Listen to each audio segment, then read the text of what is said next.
ಸುದ್ದಿ ವಿಶೇಷ ಚರ್ಚಾ ಕಾರ್ಯಕ್ರಮಕ್ಕೆ ಸ್ವಾಗತ. ನಾನು ಸಂಪತ್ ವಂಡಾರು. ರಾಜ್ಯಾದ್ಯಂತ ಮಳೆರಾಯನ ಆರ್ಭಟ ಜೋರಾಗ್ತಾ ಇದೆ. ಮಳೆರಾಯ ಸೃಷ್ಟಿ ಮಾಡಿರುವಂಥ ಅವಾಂತರಗಳು ಒಂದೆರಡಲ್ಲ. ರಾಜ್ಯದ ಸಾಕಷ್ಟು ಜಿಲ್ಲೆಗಳಲ್ಲಿ ದೊಡ್ಡ ಮಟ್ಟದಲ್ಲಿ ಜನ ಸಂಕಷ್ಟಕ್ಕೆ ಸಿಲುಕಿದ್ದಾರೆ. ಅಷ್ಟೇ ಅಲ್ಲದೆ ದಕ್ಷಿಣ ಕನ್ನಡ ಜಿಲ್ಲೆ ವಿಚಾರಕ್ಕೆ ಬರೋದಾದರೆ ಗುಡ್ಡ ಕುಸಿತದಿಂದ ಒಂದಷ್ಟು ಜನ ಪ್ರಾಣವನ್ನೇ ಕಳ್ಕೊಂಡಿದ್ದಾರೆ. ಇದೇ ವಿಚಾರದ ಕುರಿತು ನಾವು ನಿಮಗೆ ಮಾಹಿತಿಯನ್ನು ಕೊಡ್ತಾ ಹೋಗ್ತೀವಿ. ಇದೇ ನಮ್ಮ ಚರ್ಚಾ ವಿಷಯ. ಗುಡ್ಡದ ಭೂತ, ಎಚ್ಚರ ಎಚ್ಚರ.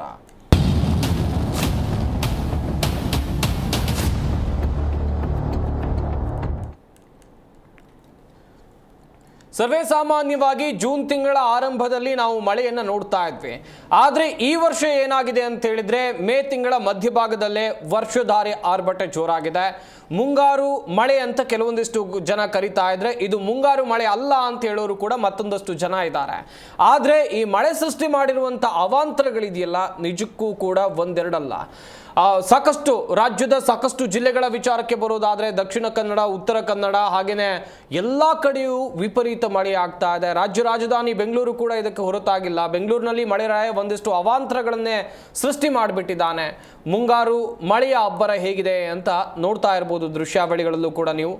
ಕೆಲವೊಂದಿಷ್ಟು ಕಡೆಯಲ್ಲಿ ಅವೈಜ್ಞಾನಿಕ ಕಾಮಗಾರಿ, ಮನುಷ್ಯ ಪ್ರಕೃತಿಯ ವಿರುದ್ಧವಾಗಿ ನಡೆದುಕೊಂಡ್ರೆ ಏನೆಲ್ಲ ಆಗುತ್ತೆ ಎನ್ನುವಂಥದ್ದನ್ನ ನಾವು ಕಣ್ಣಾರೆ ಕಾಣ್ತಾ ಇದ್ದೀವಿ.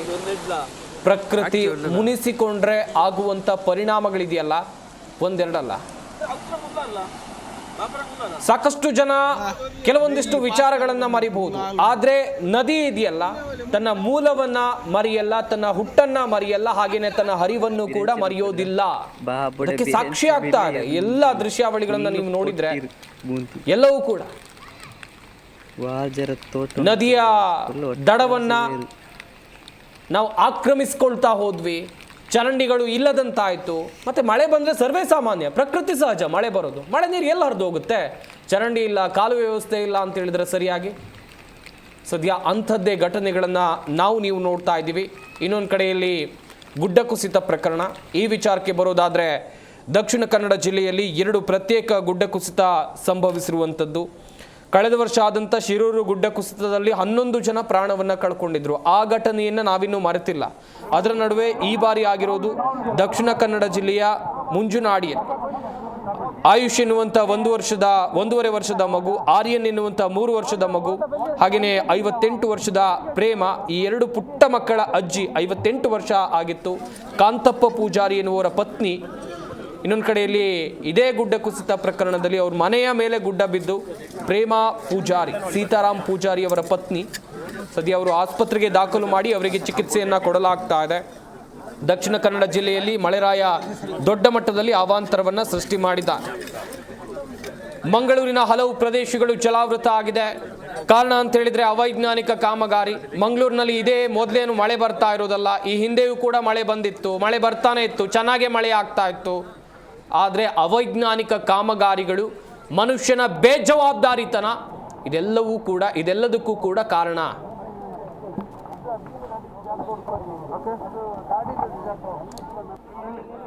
ದಕ್ಷಿಣ ಕನ್ನಡ ಜಿಲ್ಲೆ ಮಂಗಳೂರು ಸಮೀಪದ ಕೊಣಾಜೆಯ ಮಂಜುನಾಡಿ ಎನ್ನುವಂಥ ಪ್ರದೇಶ ಅದು.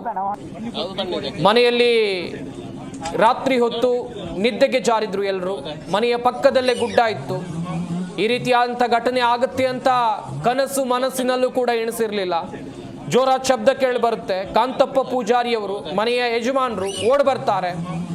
ಅವರು ಓಡ್ ಬರೋದ್ರೊಳಗೆ ಮನೆ ಮೇಲೆ ಗುಡ್ಡ ಬಿದ್ದಿರುತ್ತೆ. ಅವ್ರ ಕಾಲಿಗೂ ಕೂಡ ಗಾಯ ಆಗಿದೆ. ಮನೆಯಲ್ಲಿ ವಾಸ ಇದ್ದಿದ್ದು ಕಾಂತಪ್ಪ ಪೂಜಾರಿ, ಹಾಗೆಯೇ ಅವರ ಪತ್ನಿ ಪ್ರೇಮ, 58 ವರ್ಷ, ಅವರು ಪ್ರಾಣ ಕಳ್ಕೊಂಡಿದ್ದಾರೆ. ಅದರ ಜೊತೆಯಲ್ಲಿ ಕಾಂತಪ್ಪ ಪೂಜಾರಿ ಅವರ ಮಗ ಸೀತಾರಾಮ್, ಹಾಗೆಯೇ ಅವರ ಪತ್ನಿ ಪ್ರೇಮ, ಅವರ ಪತ್ನಿ ಅಶ್ವಿನಿ, ಹಾಗೆಯೇ ಅವ್ರ ಮಕ್ಕಳು ಆಯುಷ್ ಮತ್ತು ಆರ್ಯನ್ ಈ ಘಟನೆಯಲ್ಲಿ ಪ್ರಾಣ ಕಳ್ಕೊಂಡಿದ್ದಾರೆ. ಆ ಘಟನೆಯ ಭೀಕರತೆ ಹೆಂಗಿತ್ತು ಅಂತೇಳಿ ನೀವು ಕೂಡ ನೋಡ್ತಾ ಇರಬಹುದು. ಕೊಣಾಜೆ ಸಮೀಪ, ಮಂಗಳೂರಿನ ಕೊಣಾಜೆ ಸಮೀಪ ಸಂಭವಿಸಿರುವಂಥ ಘಟನೆಯ ದೃಶ್ಯಾವಳಿಗಳನ್ನು ನೀವಿಲ್ಲಿ ನೋಡ್ತಾ ಇದ್ದೀರಾ. ರಕ್ಷಣಾ ಕಾರ್ಯಾಚರಣೆಯನ್ನು ತ್ವರಿತವಾಗಿ ಕೈಗೊಳ್ಳಲಾಯಿತು. ಮಳೆ ಜೋರಾಗಿ ಬರ್ತಾ ಇತ್ತು. ರಕ್ಷಣಾ ಕಾರ್ಯಾಚರಣೆ ನಡೆಸೋದು ಕೂಡ ಕಷ್ಟ ಸಾಧ್ಯ ಆಯಿತು. ಕೊನೆಗೆ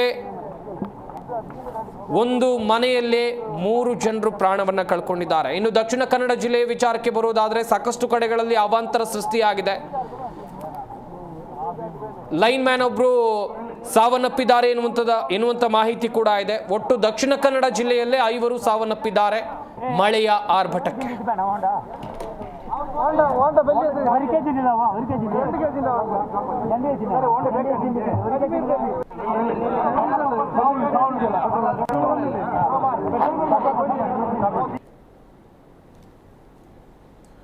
ನಿಜಕ್ಕೂ ಕೂಡ ಈ ಹಿಂದೆ ಮಳೆಯೆಲ್ಲ ಬಂದರೆ ರೈತಾಪಿ ವರ್ಗದವರು ಖುಷಿ ಪಡ್ತಾ ಇದ್ರು, ಜನರು ಕೂಡ ಖುಷಿ ಪಡ್ತಾ ಇದ್ರು. ಮಳೆ ಅಂತ ಹೇಳಿದ್ರೆ ಜೀವ ಕಳೆ ಅಂತ ಹೇಳ್ತಾ ಇದ್ವಿ.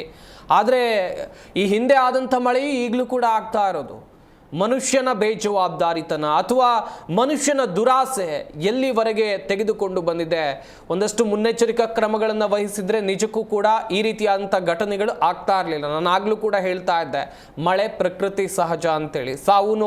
ಸಾವು ನೋವುಗಳು ಸಂಭವಿಸ್ತಾ ಇದೆ, ಮನೆ ಮುಂದೆ ನೀರು ನಿಲ್ತಾ ಇದೆ, ಒಂದು ಏರಿಯಾವೇ ನದಿಗಳಂತೆ ಭಾಸವಾಗ್ತಾ ಇದೆ ಎನ್ನುವಂಥದ್ದಕ್ಕೆ ಕಾರಣ ಮನುಷ್ಯನ ಬೇಜವಾಬ್ದಾರಿತನ. ಚರ್ಚೆಯನ್ನು ಮಾಡ್ತಾ ಹೋಗೋಣ. ನಮ್ಮ ಸ್ಟುಡಿಯೋದಲ್ಲಿ ಅತಿಥಿಗಳು ಕೂಡ ಜಾಯ್ನ್ ಆಗಿದ್ದಾರೆ. ಮೊದಲನೇದಾಗಿ ಪರಿಸರ ಪರ ಹೋರಾಟಗಾರರಾಗಿರುವಂತಹ ಪರಿಸರ ಮಂಜು ಅವರು ನಮ್ಮ ಈ ಕಾರ್ಯಕ್ರಮದಲ್ಲಿದ್ದಾರೆ. ಸರ್ ನಮಸ್ಕಾರ, ಕಾರ್ಯಕ್ರಮಕ್ಕೆ ಸ್ವಾಗತ. ಸರ್, ಗಮನಿಸ್ತಾ ಇದ್ರಿ ಎಷ್ಟೆಲ್ಲ ಅವಾಂತರಗಳಿಗೆ ಮಳೆ ಸಾಕ್ಷಿ ಆಗ್ತಾ ಇದೆ ಅಂತೇಳಿ. ನಾನು ಆಗ್ಲೂ ಕೂಡ ಹೇಳ್ತಾ ಇದ್ದೆ, ಮಳೆ ಪ್ರಕೃತಿ ಸಹಜ. ಇದೇ ಮಳೆಯನ್ನ ನಾವೇನು ಮೊದಲ ಬಾರಿಗೆ ನೋಡ್ತಾ ಇರೋರು ಅಲ್ಲ. ಈ ಹಿಂದೆಯೂ ಕೂಡ ಮಳೆ ಬಂದಿತ್ತು, ಏನೂ ಅವಾಂತರಗಳು, ಒಂದು ಸಣ್ಣ ಪುಟ್ಟ ಅವಾಂತರಗಳು ಆಗ್ತಾ ಇತ್ತು. ಬಟ್ ಈ ಪರಿಯ ಅವಾಂತರಗಳನ್ನ ಕಂಡಿದ್ದು ಇದೇ ಮೊದಲು ಎನ್ನುವಂಥದ್ದಾಗಿ. ಸರ್, ಇದು ನಿಜಕ್ಕೂ ಬಹಳ ಬೇಸರವಾಗುತ್ತೆ. ಯಾಕಂದರೆ ಇಂಥದ್ದು ಮಳೆಗಳನ್ನ ನಾವು ಯಾವತ್ತೂ ನೋಡೇ ಇರಲ್ಲ. ಅದು ನಮ್ಮ ಏಜಿನ ಮಳೆಗಳಂತೂ ಅಲ್ಲ ಇವು. ಇವು ಭೂತದ ಮಳೆನೋ, ರಾಕ್ಷಸಿ ಮಳೆನೋ, ಹಠಮಾರಿ ಮಳೆನೋ, ಏನೋ ಕೋಪ ಇಟ್ಕೊಂಡು ಬಂದಿರೋ ಮಳೆನೋ ಅಂತ ಹೇಳ್ಬೋದು. ಇದು ಮುಂಗಾರು ಮಳೆ ಅಂತೂ ಅಲ್ಲ. ಯಾಕೆಂದರೆ ಇವತ್ತು ಪರಿಸರನ ನಾವು ಹಾಳು ಮಾಡ್ಕೊಬಿಟ್ಟಿದ್ದೀವಿ ಸರ್. ಇವತ್ತು ಸಾರಿಸಿ ಗುಡಿಸಿ ರಂಗೋಲಿ ಇಟ್ಬಿಟ್ಟಿದ್ದೀವಿ, ಎಲ್ಲ ಬಡ್ದು ಬಾಯಿಗೆ ಹಾಕೋಬಿಟ್ಟಿದ್ದೀವಿ.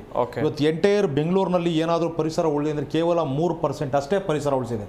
ಅಂದರೆ ಅಷ್ಟು ಮರಗಳನ್ನು ಹಾಳು ಮಾಡಿಬಿಟ್ಟಿದ್ದೀವಿ. ಇವತ್ತು ನಾವು ಆ ಗುಡ್ಡಗಳನ್ನು ಇವತ್ತು ಹಾಗೆ ಬಿದ್ದೋಗ್ತಾ ಇದೆ, ಕುಸಿತಾ ಇದೆ ಅಂದರೆ ಪ್ರಮುಖವಾಗಿ ಕಾರಣ ಸರ್ ಅಲ್ಲಿ ಅಭಿವೃದ್ಧಿ ಅಂತ ಹೇಳಿ, ರಸ್ತೆ ಅಂತ ಹೇಳಿ, ಮೆಟ್ರೋ ರೈಲು ಮಾರ್ಗಗಳು ಅಂತೇಳಿ, ಅಥವಾ ಅಲ್ಲೇನೋ ಮರಗಳನ್ನು ಕಡಿಯೋದಾಗಿರಲಿ, ಅಲ್ಲಿ ಬೇರೆ ಇಲ್ಲದಂಥ ರೆಸಾರ್ಟ್ಗಳು, ಬೇರೆ ಇಲ್ಲ ಸಲ್ಲದ ಆ ಪರಿಸರಕ್ಕೆ ಧಕ್ಕೆ ಬರುವಂಥ ಕೆಲಸಗಳನ್ನು ಮಾಡಿರ್ತಾರೆ. ಯಾವುದೇ ಸರಿಯಾದ ಯೋಜನೆಗಳಿರಲ್ಲ. ಅಲ್ಲಿ ಯಾವುದೇ ಥರ ಅಧಿಕಾರಿಗಳು ಅದನ್ನು ರಕ್ಷಣೆ ಮಾಡ್ತಾರಲ್ಲ. ಈಗ ಅರಣ್ಯ ಇಲಾಖೆಗಳಾಗಿರಲಿ, ಅದಕ್ಕೆ ಸಂಬಂಧಪಟ್ಟಂಥ ಬೇರೆ ಇಲಾಖೆಗಳಾಗಿರಲಿ, ಅದನ್ನು ರಕ್ಷಣೆ ಮಾಡ್ಕೋಬೇಕಾಗಿದೆ ಅವರ ಜವಾಬ್ದಾರಿ, ಮತ್ತು ಅಲ್ಲಿನ ಸ್ಥಳೀಯರ ಜವಾಬ್ದಾರಿ ಕೂಡ ಆಗಿರುತ್ತೆ. ಆದರೆ ಇವತ್ತು ಪರಿಸರನ ಆ ಪರಿಸರ ಅಂದ್ರೆ ಏನು ಅಂತ ಇವತ್ತು ಯಾರು ಒಂದು ಮರಣ ಕುಯ್ದ್ರೆ ಕಣ್ಣೀರು ಹಾಕೋರಿಲ್ಲ ಸರ್, ಯಾಕೆ ಅಂತ ಕೇಳೋರಿಲ್ಲ ಸರ್. ಇವತ್ತು ಅಂಥ ಪರಿಸರ ಇವತ್ತು ಹಾಳು ಮಾಡ್ಕೊಂಡು ಇವತ್ತು ಅನ್ಕೊಂಡಿರ್ಬೋದು ನಾವೇನೋ ಪರಿಸರ ಹಾಳು ಮಾಡಿ ನಾವು ಚೆನ್ನಾಗಿದ್ದೀವಿ ಅಂತ. ಇವೆಲ್ಲ ಎಕ್ಸಾಂಪಲ್ ಸರ್, ಇವೆಲ್ಲ ಜಸ್ಟ್ ಎಕ್ಸಾಂಪಲ್ಸು. ಇನ್ನೂ ಮಹಾಮಾರಿ ಇನ್ನೂ ಮುಂದಕ್ಕೆ ಕಾದಿದ್ದಾವೆ.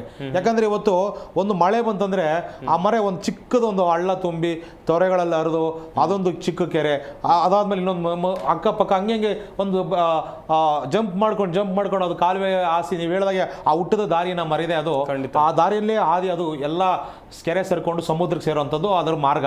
ಇವತ್ತು ಆ ಜಾಗಗಳನ್ನೆಲ್ಲ ಇವತ್ತು ಎಲ್ಲ ಬಂಡವಾಳಶಾಹಿಗಳು, ಉಳ್ಳವರೇ, ಬುದ್ಧಿವಂತರೇ ಇವತ್ತು ಎಲ್ಲ ರಾಜಕಾಲುವೆಗಳನ್ನ ಮುಚ್ಕೊಂಡ್ಬಿಟ್ಟಿದ್ದಾರೆ. ಇವತ್ತೆಲ್ಲ ಕೆರೆಗಳನ್ನ ಮುಚ್ಕೊಂಡ್ಬಿಟ್ಟಿದ್ದಾರೆ. ಇವತ್ತೆಲ್ಲ ಮುಚ್ಕೊಂಡು ಇವತ್ತು ನೀರು ಬಂದ್ಬಿಡ್ತು ಅಂತ ಸರ್ಕಾರನ ಬೈಕೊಂಡು ಕೂತ್ಕೊಂಡಿದ್ದೀರಿ. ಇದನ್ನ ಮಾಡೋವಾಗ, ಕಟ್ಟೋವಾಗ, ಆ ಕೆರೆ ಜಾಗನ ನುಂಗೋವಾಗ, ಆ ರಾಜಕಾಲುವೆನ ನುಂಗೋವಾಗ ನೀವೇನ್ ಮಾಡ್ತಾ ಇರ್ತೀರಾ? ಈ ಜವಾಬ್ದಾರಿಯುತವಾಗಿ ನೀವು ನಡ್ಕೊಳ್ಳಿ. ಪ್ರಜೆಗಳು ಕೂಡ ಜವಾಬ್ದಾರಿಯುತ ನಡ್ಕೊಂಡಾಗ ಈ ಸಮಸ್ಯೆಗಳು ಆಗೋದಿಲ್ಲ. ಯಾಕಂದ್ರೆ ಇವಾಗ ನೋಡಿ ಸರ್, ಈಗ ಆ ಸಾವುಗೆ ಯಾರು ಸರ್ ಹೊಣೆ? ಯಾರು ಆ ಸಾವು ಹೊಣೆ? ಯಾರು? ಸರ್ಕಾರಗಳ ಬೇಜವಾಬ್ದಾರಿ, ಮನುಷ್ಯತ್ವ ಇಲ್ದಿರತಕ್ಕಂತ ಜನಗಳು ಇವತ್ತು ಇಲ್ಲ ಸಲ ಇವತ್ತು ರೆಸಾರ್ಟ್ ಮಾಫಿಯಾ, ಭೂ ಮಾಫಿಯಾ, ಗಣಿಗಾರಿಕೆ, ಇವತ್ತು ಇಲ್ಲ ಸಲ್ಲದ ಪರಿಸರದ ಮೇಲೆ ಆಗ್ತಾ ಇರ್ತಕ್ಕಂಥ ಅತ್ಯಾಚಾರ, ಘೋರ ಅತ್ಯಾಚಾರ ಆಗ್ತಾ ಇದೆ ಪರಿಸರದ ಮೇಲೆ. ಇದೆಲ್ಲ ನೋವು ಸರ್ ಇವೆಲ್ಲ. ಎಸ್ ತುಂಬಾ ಚೆನ್ನಾಗಿ ಹೇಳ್ತಾ ಇದ್ರು ಪರಿಸರ ಮಂಚು ಅವರು. ಹಾಗೇನೆ ನಮ್ಮ ಈ ಚರ್ಚಾ ಕಾರ್ಯಕ್ರಮದಲ್ಲಿ ಕಾಪು ತಾಲೂಕು ತಹಶೀಲ್ದಾರ್ ಆಗಿರುವಂತಹ ಪ್ರತಿಭಾ ಆರ್ ಅವರು ಕೂಡ ಜಾಯ್ನ್ ಆಗಿದ್ದಾರೆ. ಮೇಡಮ್ ನಮಸ್ಕಾರ, ಕಾರ್ಯಕ್ರಮಕ್ಕೆ ಸ್ವಾಗತ. ಮೇಡಮ್ ಆಡಿಯೋ ಮ್ಯೂಟ್ ಆಗಿದೆ, ಅನ್ಮ್ಯೂಟ್ ಮಾಡಿ ಮಾತಾಡಿ ಮೇಡಮ್. ಸರ್ ಕೇಳಿಸ್ತಾ ಇದೆಯಾ ಸರ್? ಎಸ್ ಕೇಳಿಸ್ತಾ ಇದೆ ಮೇಡಮ್. ಧನ್ಯವಾದಗಳು ಸರ್, ನಿಮ್ಮ ಕಾರ್ಯಕ್ರಮದ ತುಂಬಾ ಚೆನ್ನಾಗಿ ಬರ್ತಾ ಇದೆ, ಹೇಳಿ ಸರ್. ಎಸ್, ದಕ್ಷಿಣ ಕನ್ನಡ ಜಿಲ್ಲೆ ವಿಚಾರಕ್ಕೆ ಬರೋದಾದ್ರೆ ವ್ಯಾಪಕವಾಗಿ ಮಳೆ ಆಗ್ತಾ ಇದೆ. ನಾನು ಆಗ್ಲೂ ಕೂಡ ಮೆನ್ಷನ್ ಮಾಡಿ ಹೇಳ್ತಾ ಇದ್ದೆ, ದಕ್ಷಿಣ ಕನ್ನಡ ಜಿಲ್ಲೆಯಲ್ಲಿ ಮಳೆ ಆಗ್ತಾ ಇರೋದು ಇದೇ ಮೊದಲೇನಲ್ಲ. ಆದ್ರೆ ಈ ಬಾರಿ ಸ್ವಲ್ಪ ವ್ಯಾಪಕವಾಗಿ ಮುಂಗಾರು ಅಂತ ಹೇಳಿದ್ರೆ ಜೂನ್ ತಿಂಗಳ ಆರಂಭಕ್ಕಿಂತ ಮುಂಚೆ ಮಳೆಯನ್ನ ಕಾಣ್ತಾ ಇದ್ದಾರೆ ದಕ್ಷಿಣ ಕನ್ನಡ ಜಿಲ್ಲೆ ಜನರು. ಇನ್ನು ಕಾಪು ತಾಲೂಕಿನ ವಿಚಾರಕ್ಕೆ ಬರೋದಾದ್ರೆ ಏನೆಲ್ಲ ಅವಘಡಗಳು ಸಂಭವಿಸಿದೆ ಮೇಡಮ್? ಸರ್ ತಾವು ಹೇಳಿದ ಹಾಗೆ ಇದುವರೆಗೂ ಏನ್ ವಾಡಿಕೆಯ ಮಳೆ ಇತ್ತು ಅದಕ್ಕಿಂತ ಹೆಚ್ಚು ರಣಮಳೆ ನಮ್ಮ ಈ ಒಂದು ವರ್ಷದಲ್ಲಿ ಕಾಣಿಸ್ತಾ ಇದೆ ಸರ್. ನಾವು ವಾಡಿಕೆ ಹೇಗೆ ಅಂತ ಹೇಳಿದ್ರೆ ಜೂನ್ ಮೊದಲ ವಾರದಲ್ಲಿ ನಾವು ಸಿದ್ಧತೆ ಮಾಡ್ಕೊಳ್ತಾ ಇದ್ವಿ. ಆದ್ರೆ ಈ ಬಾರಿ ಏನಾಗಿದೆ ಅಂತ ಹೇಳಿದ್ರೆ ಮೇ ಮಧ್ಯಭಾಗದಲ್ಲಿಯೇನೆ ನಮಗೆ ಒಂದು ಮಳೆಯ ಒಂದು ಪ್ರಭಾವ ಕಾಣಿಸ್ತಾ ಇದೆ ಸರ್. ಇದರ ಒಂದು ಅನಾಹುತಗಳ ಬಗ್ಗೆ ನಾವು ಮಾತನಾಡೋದೇ ಆದ್ರೆ ನಮ್ಮಲ್ಲಿ ಬಹಳಷ್ಟು ಒಂದು ನೆರೆ ಬಂದು ಜನರು ಜಲಾವೃತವಾಗಿ ನಾವು ಮನೆಗಳಲ್ಲಿ ಜಲ ದಿಗ್ಬಂಧನವಾದಂತಹ ಉದಾಹರಣೆಗಳಿದೆ ಸರ್. ಒಂದು ಸಣ್ಣ ಉದಾಹರಣೆ ನಾವು ನೆನಪಿಸ್ಕೊಳ್ಳೋದೇ ಆದ್ರೆ ಸರ್, ಮೊನ್ನೆ ಒಂದು ನಮ್ಮ ಅವರಾಲಮಟ್ಟು ಗ್ರಾಮದಲ್ಲಿ ವೃದ್ಧ ದಂಪತಿಗಳು ತಮ್ಮದೇ ಆದಂತ ಒಂದು ಮನೆಯಲ್ಲಿ ಜಲ ದಿಗ್ಬಂಧನಕ್ಕೊಳಗಾಗಿ ನಾವು ಮತ್ತೆ ತಕ್ಷಣನೇ 3 ಗಂಟೆಗಳ ಒಂದು ಸೇತುವೆಯನ್ನ ಕಟ್ಟಿ ಕಾಲ್ಸಂಕವನ್ನ ಅವರನ್ನ ಹೊರಗಡೆ ಕರ್ಕೊಂಡು ಬರಬೇಕಾದಂತಹ ಒಂದು ಪರಿಸ್ಥಿತಿ ಇತ್ತು. ಈ ರೀತಿಯಾಗಿ ಯಾಕಂತ ಹೇಳಿದ್ರೆ ನಾವು ನಮ್ಮ ಒಂದು ಗ್ರಾಮಗಳಲ್ಲಿ 50 ಮಿಲಿಮೀಟರ್ ಬರಬಹುದಾದಂತ ಮಳೆ ಈ ಬಾರಿ 200 ಮಿಲಿಮೀಟರ್ ದಾಟಿದೆ ಅಂತ ಹೇಳಿದ್ರೆ ತಾವು ಇಮ್ಯಾಜಿನ್ ಮಾಡ್ಕೊಳ್ಳಿ ಸರ್ ಹೇಗಿದೆ ನಮ್ಮ ಪರಿಸ್ಥಿತಿ ಅಂತ ಹೇಳಿ. ಸೊ ನಾವು ಇನ್ನ ಇತರ ಅನಾಹುತಗಳ ಬಗ್ಗೆ ಹೇಳೋದೇ ಆದ್ರೆ ನಮ್ಗೆ ತುಂಬಾ ಬೆಳೆ ಹಾನಿ ಕೂಡ ಆಗಿದೆ. ಯಾಕಂತ ಹೇಳಿದ್ರೆ ಇದು ನಿರೀಕ್ಷಿತ ಮಳೆ ಆಗಿರ್ಲಿಲ್ಲ, ಆ ಕಾರಣಕ್ಕೆ ಬೆಳೆ ಹಾನಿ ಆಗ್ತಾ ಇದೆ. ನಾವು ಆ ಕಾರಣದಿಂದ ಜನರನ್ನ ಕೂಡ ಸುರಕ್ಷಿತ ಪ್ರದೇಶಗಳಿಗೆ ಸ್ಥಳಾಂತರ ಕೂಡ ಮಾಡ್ತಾ ಇದ್ದೀವಿ. ಕಂದಾಯ ಇಲಾಖೆಯವರು ಒಂದು ಸಮರೋಪಾದಿಯಲ್ಲಿ ನಾವು ಕೆಲಸ ಮಾಡ್ತಾ ಇದ್ದೀವಿ. ಅದ್ರ ಜೊತೆಗೆ ಈ ನಮ್ಮ ದಕ್ಷಿಣ ಕನ್ನಡ ಮತ್ತು ಉಡುಪಿ ಜಿಲ್ಲೆಯ ಒಂದು ಭಾಗಗಳಲ್ಲಿ ಗುಡ್ಡ ಕುಸಿತದ ಭಯ ನಮಗೆ ಸದಾ ಇದ್ದೇ ಇರುತ್ತೆ ಸರ್. ಒಂದು ಸಣ್ಣ ಮಳೆಗೂ ಕೂಡ ನಾವು ತುಂಬಾ ಸಿದ್ಧತೆ ಮಾಡ್ಕೊಳ್ಬೇಕು ಸರ್. ಈ ಗುಡ್ಡ ಕುಸಿತದ ಒಂದು ಮುಂಜಾಗ್ರತಾ ಕ್ರಮವಾಗಿ ನಾವ್ ಏನ್ ಮಾಡಿದ್ದೇವಪ್ಪ ಅಂತ ಹೇಳಿದ್ರೆ, ನಾವು ಈಗಾಗಲೇ ನಮ್ಮ ಕಂದಾಯ ಅಧಿಕಾರಿಗಳು, ಗ್ರಾಮಾಡಳಿತ ಅಧಿಕಾರಿಗಳಿರ್ಬಹುದು, ತಹಶೀಲ್ದಾರ್ಗಳಿರ್ಬಹುದು, ನಾವು ಸ್ಥಳವನ್ನ ಭೇಟಿ ಕೊಟ್ಟು ಒಂದು ಮುಂಜಾಗ್ರತೆ ನೋಡ್ತೀವಿ ಸರ್. ಇದು ಬೀಳಬಹುದಾದಂತಹ ಒಂದು ಗುಡ್ಡ ಅನ್ನೋದಾದ್ರೆ ಮೊದಲೇ ನಾವು JCB ಅನ್ನು ತರಿಸಿ ನಮ್ಮ ಇತರ ಇಲಾಖೆಗಳ ಸಹಾಯಕದೊಂದಿಗೆ ನಾವು ಮೊದಲೇನೆ ಒಂದು ಬೀಳಬಹುದಾದ ಪ್ರದೇಶವನ್ನ ತೆರವುಗೊಳಿಸಿ ಜನರನ್ನ ಸುರಕ್ಷಿತ ಮಾಡ್ಲಿಕ್ಕೆ ಏನೆಲ್ಲ ಕ್ರಮ ಬೇಕೋ ನಾವು ಖಂಡಿತ ಮಾಡ್ತಾ ಇದ್ದೇವೆ ಸರ್. ಆದ್ರೂ ಸಹ ನಿಜವಾಗಿಯೂ ಕೂಡ ನಮಗೂ ಒಂದು ಆತಂಕದ ಪರಿಸ್ಥಿತಿನೇ ಸರ್ ಇದು ಹೇಳ್ಬೇಕಂದ್ರೆ. ಎಸ್ ಮೇಡಮ್, ಹಾಗೆ ಸಂಪರ್ಕದಲ್ಲಿ ಮುಂದಿನ ಹಂತದಲ್ಲಿ ನಿಮ್ಮಿಂದ ಮಾಹಿತಿಯನ್ನು ಪಡ್ಕೊಳ್ತಾ ಹೋಗ್ತೀನಿ. ಮಂಜು ಅವರೇ, ಗಮನಿಸ್ತಾ ಇದ್ರಿ ದಕ್ಷಿಣ ಕನ್ನಡ ಜಿಲ್ಲೆ ವಿಚಾರವಾಗಿ ಅಲ್ಲಿನ ತಹಶೀಲ್ದಾರ್, ಕಾಪು ತಾಲೂಕಿನ ತಹಶೀಲ್ದಾರ್ ಕೂಡ ಮಾಹಿತಿಯನ್ನು ಕೊಡ್ತಾ ಇದ್ರು, ಪ್ರತಿಭಾ ಅವರು. ಇನ್ನೊಂದು ಕಡೆಯಲ್ಲಿ ಮನುಷ್ಯನ ದುರಾಸೆಗಳು. ಈಗ ಬೆಂಗಳೂರು ವಿಚಾರಕ್ಕೆ ಬರೋಣ. ಬೆಂಗಳೂರಿನಲ್ಲಿ ಮೊನ್ನೆ ಆದಂತ ಘಟನೆಗಳು, ಒಂದಷ್ಟು ರಾಜಕಾಲುವೆಗಳನ್ನ ಪ್ರಭಾವಿಗಳು ಒತ್ತುವರಿ ಮಾಡ್ಕೊಂಡಿದ್ದಾರೆ ಅಂತ ಹೇಳಿ ಅಧಿಕಾರಿಗಳ ಹತ್ರ ರಿಪೋರ್ಟ್ ಇದೆ. ಎಲ್ಲೆಲ್ಲಿ ಒತ್ತುವರಿ ಆಗಿದೆ ಅಂತ ಹೇಳಿ ಗೊತ್ತಿದೆ ಅವರಿಗೂ ಕೂಡ. ಒಂದು ಈ ಹಿಂದೆ ಇದ್ದಂತ ಸರ್ಕಾರದ ಸಂದರ್ಭದಲ್ಲಿ ಅದನ್ನ ತೆರವುಗೊಳಿಸ್ತೀವಿ ಅಥವಾ ಯಾರೇ ಇದ್ರು ಅದನ್ನ ಒಡೆದು ಹಾಕ್ತೀವಿ ಅಂತ ಹೇಳಿ 2-3 ದಿವಸ ಹೈಡ್ರಾಮಾ ಮಾಡಿದ್ರು. ಈಗಲೂ ಕೂಡ ಅದೇ ನಾಟಕ. ಸ್ಥಳಕ್ಕೆ CM ಹೋದ್ರು, DCM ಹೋದ್ರು. DCM CM ಹೋಗಿ ಅಧಿಕಾರಿಗಳಿಗೆ ಸೂಚನೆಯನ್ನ ಕೊಡ್ಬೇಕಾ, ಇವ್ರಿಗೆ ಒತ್ತುವರಿ ತೆರವು ಮಾಡ್ಬೇಕು ಅಂತ ಹೇಳಿ ಗೊತ್ತಾಗಲ್ವಾ? ಹಾಗಾದ್ರೆ ಸರ್ ಇದೆಲ್ಲ ಹೆಂಗಿದೆ ಅಂದ್ರೆ ಸರ್, ಕಣ್ಣೋರ್ಸೋ ರೀತಿಯಲ್ಲಿ ಸುಮ್ಮನೆ ತೋರಿಕೆಗಾಗಿ ಅನ್ನೋ ರೀತಿಯಲ್ಲಿ ಆಗ್ತಾ ಇದೆ. ಯಾಕಂದ್ರೆ ಇದು ಬೆಸ್ಟ್ ಎಕ್ಸಾಂಪಲ್ ಬೆಲ್ಲೆಂದೂರು ಕೆರೆ ತಗೊಳ್ತೀವಿ ನಾವು. ವಾಸ ಮಾಡ್ತಾ ಇರ್ತಕ್ಕಂಥ ಕೆರೆ ಇವತ್ತು ವಿಷಪೂರಿತ ನೊರೆ ಹರಿತಾ ಇದೆ. ಇವತ್ತಲ್ಲಿ 20 ವರ್ಷದಿಂದ ನಾವು ಹಿಂದೆ ಆಡಿ ಬೆಳೆದಂತ ಈಜಾಡಿದಂತ ಕೆರೆ ಇವತ್ತು ಫುಲ್ ಗಬ್ಬು ನಾರ್ತಾ ಇದೆ. ಇವತ್ತು ವಿಷವಾಗಿ ಹೋಗಿದೆ ಆ ಕೆರೆಯಲ್ಲಿ. ಅಲ್ಲಿರ್ತಕ್ಕಂಥ ಎಷ್ಟೋ ಜೀವನಾಡಿಗಳು, ಬಾನಾಡಿಗಳು, ಕೆರೆಯಲ್ಲಿ ಅಂಗಳದಲ್ಲಿ ವಾಸ ಮಾಡಿದಂಥ ಎಷ್ಟೋ ಜೀವಚರಗಳು ಇವತ್ತು ಮರಣ ಒಂದು ಪಕ್ಷಿಗಳೆಲ್ಲ ಊರು ಬಿಟ್ಟು ತೊರೆದೋಗಿದ್ದಾವೆ. ಆ ಭಾಗದಲ್ಲಿದ್ದ ವರ್ತೂರು ಕೆರೆಗೆ ಹರಿದೋಗ್ಬೇಕಾದ ನೀರುಗಳು ಇವತ್ತು ಎಲ್ಲರ ಮನೆಗಳಿಗೆ ಬರ್ತಾ ಇದೆ ಬಿಕಾಸ್ ಆಫ್ ರಾಜಕಾಲುವೆ ಒತ್ತುವರಿ. ಇದೇ ಸರ್ಕಾರ ಈ ಹಿಂದೆ BJP ಸರ್ಕಾರ ಇದ್ದಾಗ ಸಿದ್ದರಾಮಣ್ಣ ಅವರೇ ಆ ಭಾಗಕ್ಕೆಲ್ಲ ಬಂದು ವಿಸಿಟ್ ಮಾಡಿ ಈ ಸಮಸ್ಯೆನ ಬಗೆಹರಿಸ್ತಲ್ಲ ಆ ಸರ್ಕಾರದ ಮೇಲೆ ಆರೋಪ ಮಾಡಿದ್ರು. ಇವತ್ತು ಅವ್ರದೇ ಸರ್ಕಾರ ಆ ಸಮಸ್ಯೆ ಗೊತ್ತು, ಈಗ ಮತ್ತೆ ಮರುಗಳಿಸ್ತಾ ಇದೆ ಆ ಸಮಸ್ಯೆ. ಆದ್ರೂ ಕೂಡ ಅವರು ಇದ್ರ ಬಗ್ಗೆ ತಲೆ ಕೆಡಿಸ್ಕೊತಾ ಇಲ್ಲ.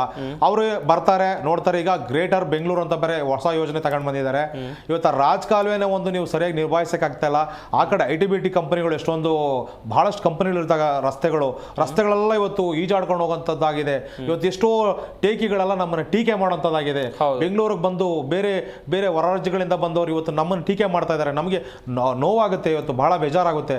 ಇಲ್ಲಿ ಜೀವನ ಕೊಟ್ಟಂಥದ್ದು, ಇಲ್ಲಿ ಬದುಕು ಕೊಟ್ಟಂತ ಎಷ್ಟೋ ಜನಗಳು ಇವತ್ತು ಬೆಂಗಳೂರಿಗೆ ಚೀಮಾರಿ ಆಗ್ತಾ ಇದ್ದಾರೆ. ಬಿಕಾಸ್ ಆಫ್ ಆ ಡೆವಲಪ್ಮೆಂಟ್ ಸರಿಯಾಗಿ ಪ್ಲಾನಿಂಗ್ ಇಲ್ಲ, ವೈಜ್ಞಾನಿಕವಾಗಿ ನಿರ್ವಹಿಸಕ್ ಗೊತ್ತಿಲ್ಲ. ಯಾಕೆ ಮಳೆ ಬರುತ್ತೆ ಅಂತ ಇವ್ರಿಗೆ ಮುಂಚೆನೆ ಗೊತ್ತಿರಲ್ವಾ? ಇಲಾಖೆ ಸೂಚನೆ ಕೊಡುತ್ತೆ, ಯಾವ್ಯಾವ ರೀತಿ ಸಿದ್ಧತೆಗಳು ಬೇಕು ಅಂತ ಮಾಡ್ಕೊಳಕ್ಕಾಗಲ್ವಾ? ಅಥವಾ ಎಷ್ಟೋ ತುಂಬಾ ಜನ ಈ ವಿಚಾರವಾಗಿ ಮನವಿಗಳನ್ನು ಸಹ ಕೊಟ್ಟಿದ್ದಾರೆ. ಸರ್ ಮಳೆ ಬರುತ್ತೆ ಮುಂದಿನ ತಿಂಗಳಲ್ಲಿ, ಮಳೆ ಬಂದಾಗ ಅವಾಂತರಗಳಾಗಬಾರದು, ದಯವಿಟ್ಟು ಕ್ರಮ ಕೈಗೊಳ್ಳಿ, ಈ ರಾಜಕಾರಣ ಸರಾಗೋಗರಿಗೆ ಮಾಡಿ ಅಂತೆಲ್ಲ ಬಹಳ ಜನ ಅರ್ಜಿಗಳನ್ನ ಕೊಟ್ಟಿದ್ದಾರೆ. ಆ ಸ್ಥಳೀಯ JC ಗಳಿಗೆ, ಜಾಯಿಂಟ್ ಕಮಿಷನರ್ಗಳಿಗೆ, ಝೋನಲ್ ವಲಯ ಅರಣ್ಯ ಡಿಪಾರ್ಟ್ಮೆಂಟ್ಗಳಿಗೆ ಕೊಟ್ಟಿದ್ರು ಕೂಡ ಯಾವುದೇ ಒಂದೇ ಒಂದು ಪತ್ರಗಳು ಕೂಡ ಅವರು ಇವತ್ತಿಗೂ ತೆಗೆದು ಏನ್ ಬರ್ದಿದ್ದಾರೆ ಅಂತ ಕೂಡ ನೋಡ್ತಾ ಇಲ್ಲ ಸರ್. ಆ ರೀತಿ ಬೇಜವಾಬ್ದಾರಿಯಿಂದ ಅಧಿಕಾರಿಗಳು ವರ್ತಿಸ್ತಾ ಇದ್ದಾರೆ. ಇವತ್ತು ಇಷ್ಟು ಸಮಸ್ಯೆಗೆ ಕಾರಣ ಅವರ ಬೇಜವಾಬ್ದಾರಿ. ಇವತ್ತು ಅಧಿಕಾರಿಗಳು ಯಾರು ಸರಿ ಕೆಲಸ ಮಾಡ್ತಾ ಇಲ್ಲ ಸರ್. 100% ನೀವು ಯಾವುದೇ ಝೋನ್ ತಗೊಳ್ಳಿ, ಯಾವುದೇ ವಲಯ ತಗೊಳ್ಳಿ, ಬೆಂಗಳೂರಿನ ಯಾವುದೇ ಝೋನ್ಗಳು 4 ಝೋನ್ ಇದೆ ನಮ್ಮಲ್ಲಿ. 4 ಝೋನ್ ನ ಜಾಯಿಂಟ್ ಕಮಿಷನರ್ಗಳು ಏನ್ ಮಾಡ್ತಾ ಇದ್ದಾರೆ ಚೆಕ್ ಮಾಡಿ ಸರ್. ಅಲ್ಲಿನ ಡ್ಯೂಟಿ ಮಾಡತಕ್ಕಂಥ ರಿಪೋರ್ಟರ್ಸ್ಗಳು ಯಾವುದೇ ತರ ಇಂಜಿನಿಯರ್ಸ್ಗಳಾಗ್ಲಿ ಯಾರು ಸರಿಯಾಗಿ ಕಾರ್ಯನಿರ್ವಹಿಸ್ತಲ್ಲ, ಸರಿಯಾಗಿ ಫೋನ್ ರೆಸ್ಪಾನ್ಸ್ ಮಾಡಲ್ಲ ಸರ್. ಅಲ್ಲಿ ಕರೆಂಟ್ ವೈರ್ ಕಟ್ ಆಗಿ ಬಿದ್ದಿರುತ್ತೆ, ನೀರಲ್ಲಿ ಬಿದ್ದಿರುತ್ತೆ, ಒಂದು ಮಗು ಸತ್ತೋಗಿದೆ ರೀಸೆಂಟ್ ಆಗಿ ಆ ತರದಾಗಿ.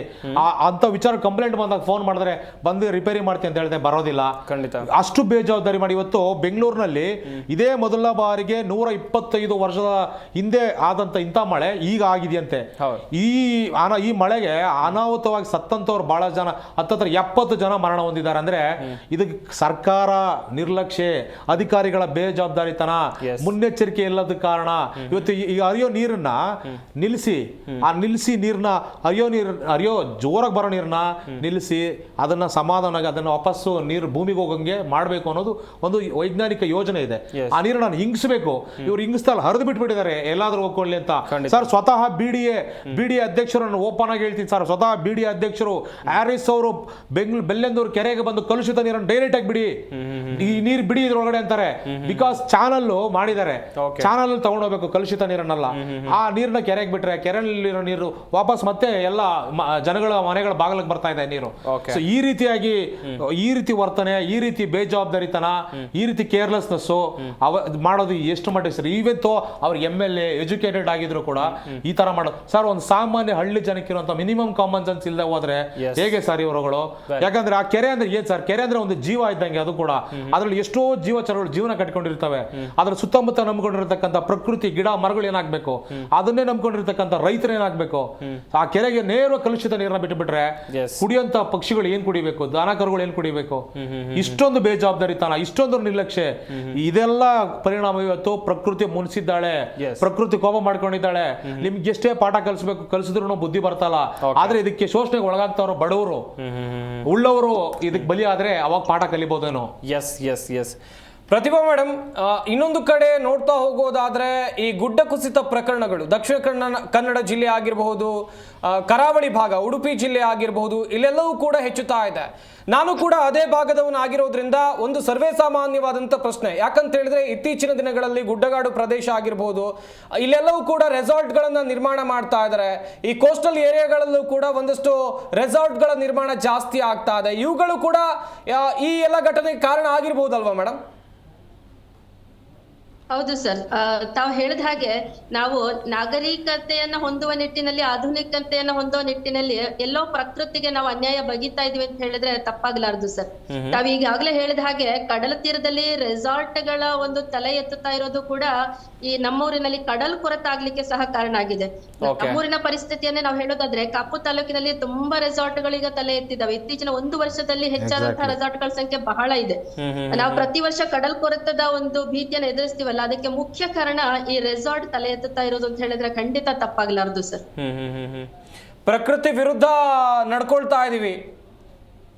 ಹೌದು, ಖಂಡಿತ. ನಾವು ಆಧುನಿಕವಾಗಬೇಕು, ನಾವು ಒಂದು ಪ್ರಗತಿಯನ್ನ ಹೊಂದಬೇಕು ಅನ್ನೋದು ಸರಿನೇ. ಆದ್ರೆ ನಾವು ಪ್ರಕೃತಿಯನ್ನ ನಾವು ಹನನ ಮಾಡಿ ಮುಂದುವರಿತಾ ಇರೋದು ಎಷ್ಟೋ ಮಟ್ಟಿಗೆ ಸರಿ ಅಂತ ನಾವು ಕೂಡ ಅಧಿಕಾರಿಗಳು ಸಹ ಯೋಚನೆ ಮಾಡ್ಲೇಬೇಕಾಗಿದೆ ಸರ್. ಎಸ್ ಮೇಡಮ್, ಈ ಅವೈಜ್ಞಾನಿಕ ಕಾಮಗಾರಿಗಳಾಗಿರ್ಬೋದು ಅಥವಾ ಈ ರೆಸಾರ್ಟ್ಗಳ ನಿರ್ಮಾಣ ಅಥವಾ ಕರಾವಳಿ ಪ್ರದೇಶ ಬೀಚ್ ಸೈಡ್ ಆಗಿರ್ಬೋದು ಅಥವಾ ಗುಡ್ಡಗಾಡು ಪ್ರದೇಶ ಆಗಿರ್ಬೋದು, ಇವ್ರ ಮೇಲೆ ಕ್ರಮ ತೆಗೆದುಕೊಳ್ಳಿಲ್ವಾ ಹೇಗೆ ಮೇಡಮ್ ನೀವು? ಸರ್, ಇದು ಹೇಗಾಗತ್ತೆ ಅಂದ್ರೆ ಅವರು ಒಂದು ಕಾನೂನಿನ ಅಡಿಯಲ್ಲಿಯೇ ಭೂ ಪರಿವರ್ತನೆ ಮಾಡಿಕೊಂಡು ಅವರು ಮುಂದುವರಿತಾ ಹೋಗ್ತಾರಲ್ಲ, ಆಗ ನಮಗೆ ಅಧಿಕಾರಿಗಳ ಕೈ ಕಟ್ಟಿ ಹಾಕ್ತದೆ ಸರ್. ಪ್ರಕೃತಿ ಬಗ್ಗೆ ಎಷ್ಟೇ ಪ್ರೇಮ ಇದ್ರೂ ಕೂಡ ನಾವು ಕಾನೂನಿನ ಅಡಿನಲ್ಲಿ ಕೆಲಸ ಮಾಡುವಾಗ ನಾವು ಅದನ್ನ ತಡಿಲಿಕ್ಕೆ ಅಷ್ಟು ಸಮರ್ಥರಾಗಿರೋದಿಲ್ಲ. ಇದು ನಾವೊಂದು ಸ್ಟೇಟ್ ಪಾಲಿಸಿಯಾಗಿ ಹೊರ ಹೊಮ್ಮಿದರೆ ಈ ರೆಸಾರ್ಟ್ಗಳು ಏನು CRZ ವ್ಯಾಪ್ತಿಯಲ್ಲಿ ಯಾವುದೇ ಒಂದು ಕಟ್ಟಡ ನಿರ್ಮಾಣ ಆಗಬಾರದು ಅನ್ನೋದನ್ನ ಒಂದು ಸ್ಟ್ರಿಕ್ಟ್ ಆಗಿ ಜಾರಿಗೆ ತಂದ್ರೆ ಖಂಡಿತ ನಾವು ಪ್ರಕೃತಿಯ ಉಳಿಸ್ಕೊಳ್ಬಹುದಾಗಿರುತ್ತೆ sir. Yes madam, yes. Manju ಅವರೇ, ಮೇಡಮ್ ಕೂಡ ಹೇಳ್ತಾ ಇದ್ರು ಎಷ್ಟೆಲ್ಲ ರೆಸಾರ್ಟ್ಗಳು ನಿರ್ಮಾಣವಾಗ್ತಾ ಇದೆ. ಇಲ್ಲಿ ಗುಡ್ಡ ಕುಸಿತ ಮಾತ್ರ ಸಮಸ್ಯೆ ಅಲ್ಲ, ಅಥವಾ ವಿಪರೀತ ಆಗಿ ಮಳೆ ಆಗೋದು ಕೂಡ ಮಾತ್ರ ಸಮಸ್ಯೆ ಅಲ್ಲ, ಕಡಲ್ಗೊರೆತಾ ಇದೆ. ಕರಾವಳಿ ಪ್ರದೇಶದ ಜನರು ಎದುರಿಸ್ತಾ ಇರುವಂತ ಸಮಸ್ಯೆ, ಸಿಕ್ಕಾಪಟ್ಟೆ ಜನರು ಪಾಪ ಮನೆ ಕಟ್ಕೊಂಡಿರ್ತಾರೆ ಬೀಚ್ ಸೈಡು, ಅವ್ರ ಮನೆನೇ ಇರೋದಿಲ್ಲ ಕಡಲ್ ಕೊರೆತದಿಂದಾಗಿ. ಈ ಕಡಲ್ ಕೊರೆತಗಳ ಬಗ್ಗೆ ಹೇಳ್ತಾ ಹೋಗೋದಾದ್ರೆ, ಜನರ ಬೇಜವಾಬ್ದಾರಿ ತನದಿಂದ ನಾವು ಬೀಚ್ ವ್ಯೂ ತೋರಿಸ್ತೀವಿ, ಬೀಚಲ್ಲೇ ಊಟ ಮಾಡ್ಬೋದು, ಡ್ಯಾನ್ಸ್ ಮಾಡ್ಬೋದು, ತಿಂಡಿ ತಿನ್ಬೋದು, ನೀವು ಅಲ್ಲೇ ಮಲಗಬಹುದು ಅಂತೇಳಿ ಅಲ್ಲೆಲ್ಲ ರೆಸಾರ್ಟ್ ಮಾಡ್ಕೊಂಡು ಯಾವ ರೀತಿ ಪ್ರಕೃತಿ ವಿರುದ್ಧ ನಡ್ಕೊಳ್ತಾ ಇದ್ದಾರೆ ಅಂತ. ಸರ್, ಇವತ್ತು ನಾವು ಎಲ್ಲ ಪ್ರವಾಸ ತಾಣಗಳನ್ನ ಏನ್ ಮಾಡ್ಕೊಂಡಿದ್ವಿ, ಜಸ್ಟ್ ಯೂಸ್ ಅಂಡ್ ಥ್ರೋ ಆಗಿ ಬಳಸ್ಕೊತಾ ಇದೀವಿ. ಎಲ್ಲ ಪ್ರವಾಸ ಅಲ್ಲಿ ಹೋಗಿ ಅಷ್ಟು ಚೆನ್ನಾಗಿರೋ ಒಂದು ವಾತಾವರಣ ಗಬ್ಬೆಬ್ಬರಿಸಿ ಕೇಡು ಮಾಡಿ ಹಾಳು ಮಾಡಿ ಅದರ ಕಲುಷಿತ ಮಾಡಿ ಬರ್ತಾ ಇದೀವಿ. ಇವತ್ತು ನಾವು ಕಡಲ ಅಂದ್ರೆ, ಇವತ್ತು ಕಡಲ ತೀರದಲ್ಲಿ ಇರ್ತಕ್ಕಂಥ ಆ ಜನಗಳು ಕಡಲನ್ನ ದೇವರು ಅಂತ ಪೂಜೆ ಮಾಡೋರಿದ್ದಾರೆ. ಅದು ಅನ್ನ ಕೊಡೋ ದೇವ್ರದು. ಅಂತ ಜಾಗಕ್ಕೆ ಹೋಗಿ ಇಲ್ಲ ಸಲ್ಲದ ಒಂದು ಮಾಡಿ ಬರ್ತಾರೆ. ಕಾಡಿಗೆ ಹೋಗ್ತಾರೆ, ಮೋಜು ಮಸ್ತು ಮಾಡಿ ಕಾಡಿಗೆ ಬೆಂಕಿ ಹಾಕ್ಬಿಟ್ಟು ಬರ್ತಾರೆ. ನ್ಯಾಷನಲ್ ಪಾರ್ಕ್ಗಳಿಗೆ ಹೋಗ್ತಾರೆ, ಪ್ರಾಣಿಗಳಿಗೆ ಪ್ಲಾಸ್ಟಿಕ್ ಬಾಟಲ್ಗಳನ್ನ ಇಸ್ಬಿಟ್ಟು ಬರ್ತಾರೆ. ಇಲ್ಲ ಸಲ್ಲದ ಬೇಟೆಗಳನ್ನ ಆಡ್ತಾರೆ. ದುಡ್ಡು ಮೋಜು ಮಸ್ತಿಗೋಸ್ಕರ ಇಲ್ಲ ಸಲ್ಲದನ್ನ ಮಾಡ್ತಾ ಇದ್ದಾರೆ. ಇವತ್ತು ಆ ಭಾಗದಲ್ಲಿ ಬಡ ಜನಗಳು ಪಾಪ ಅವ್ರಿಗೆ ಏನ್ ಅನ್ಯಾಯ ಮಾಡಿದ್ರು ಅಂತ ಗೊತ್ತಿಲ್ಲ ಸರ್. ಅವ್ರಿಗೇನು ಗೊತ್ತಿರಲ್ಲ, ಅಮಾಯಕ ಜನ. ಅಲ್ಲಿರ್ತಕ್ಕಂಥವ್ರನ್ನ ಯಾಮಾರಿಸಿ ಕೆಲವರು ಇಲ್ಲಿಂದ ಬಹಳಷ್ಟು ದುಡ್ಡು ಇರತಕ್ಕಂಥವ್ರು ಬಂಡವಾಳಶಾಹಿಗಳಲ್ಲಿ ಹೋಗಿ ಇಲ್ಲ ಸಲ್ಲದ ರೆಸಾರ್ಟ್ಗಳನ್ನ ಕ್ರಿಯೇಟ್ ಮಾಡೋಂಥದ್ದು, ಇದುಗಳನ್ನ ಅಗಿಯುವಂಥದ್ದು, ಈ ಕೊರೆದು ಇವುಗಳನ್ನ ಮಾಡಿ ಮರಗಳನ್ನ ಕಡಿದು ಇವತ್ತು ಈ ರೀತಿಯಾದ ಪರಿಸ್ಥಿತಿಗೆ ನಿರ್ಮಾಣ ಮಾಡಿದ್ದಾರೆ. ಆದ್ರೆ ಇಲ್ಲಿ ಸತ್ತಿರ್ತಕ್ಕಂಥವ್ರಿಗೆ ಏನ್ ಅನ್ಯಾಯ ಮಾಡಿದ್ರು ಈ ಜನ, ಆ ಮಗು ಪಾಪ ಅದೇನ್ ಅನ್ಯಾಯ ಮಾಡಿತ್ತು, ಅದನ್ನ ನೋಡ್ತಾ ಇದ್ರೆ ಕಣ್ಣಲ್ಲಿ ನೀರಲ್ಲ ಸರ್, ರಕ್ತ ಬರುತ್ತೆ, ಅಷ್ಟು ಬೇಜಾರಾಗುತ್ತೆ. ಸರ್ಕಾರ ಇಷ್ಟೆಲ್ಲ ಆದ್ರೂ ಇವತ್ತವರೆಗೂ ಅಲ್ಲಿ ಯಾಕೆ ಹೋಗಿ ಸರ್ ಭೇಟಿ ಮಾಡಿಲ್ಲ ಇವರು ಸರಿಯಾಗಿ? ಅಂತ ಜಾಗಕ್ಕೆ ಹೋಗಿ ಯಾಕೆ ಇವ್ರು ಏನ್ ಕ್ರಮ ಕೈಗೊಂಡಿದ್ದಾರೆ? ಅಷ್ಟು ಜನ ಒದ್ದಾಡ್ತಾ ಇದಾರೆ, ಅಷ್ಟು ಜನ ಸಾಯ್ತಾ ಇದ್ದಾರೆ. ಇಲ್ಲಿ ಕೂತ್ಕೊಂಡು ಬೆಚ್ಚನೆ ಇಲ್ಲಿ ಇವರು ವಿಧಾನಸೌಧದೊಳಗಡೆ ಕೂತ್ಕೊಂಡ್ಬಿಟ್ಟು ಬರೀ ಸದನಗಳು ಬರೀ ಇದನ್ನ ಮಾತಾಡಿದ್ರೆ ಆಗೋದಿಲ್ಲ ಸರ್. ರಕ್ಷಣೆ ಮಾಡುವಂತ ಕೆಲಸ ಏನ್ ಮಾಡ್ತಾ ಇದ್ದೀರಾ? ಸರಿ, ಈಗ ಆಗ್ತಾ ಇದೆ. ನೆಕ್ಸ್ಟ್ ಸ್ಟೆಪ್ ಏನು? ಫರ್ದರ್ ಪರಿಸರ ಸಂರಕ್ಷಣೆಗೆ ಏನ್ ಪ್ಲಾನ್ ಮಾಡ್ಕೊಂಡಿದ್ದೀರಾ? ಏನ್ ಪ್ರಾಜೆಕ್ಟ್ ಹಾಕೊಂಡಿದ್ದೀರಾ? ಏನು ಇಲ್ಲ.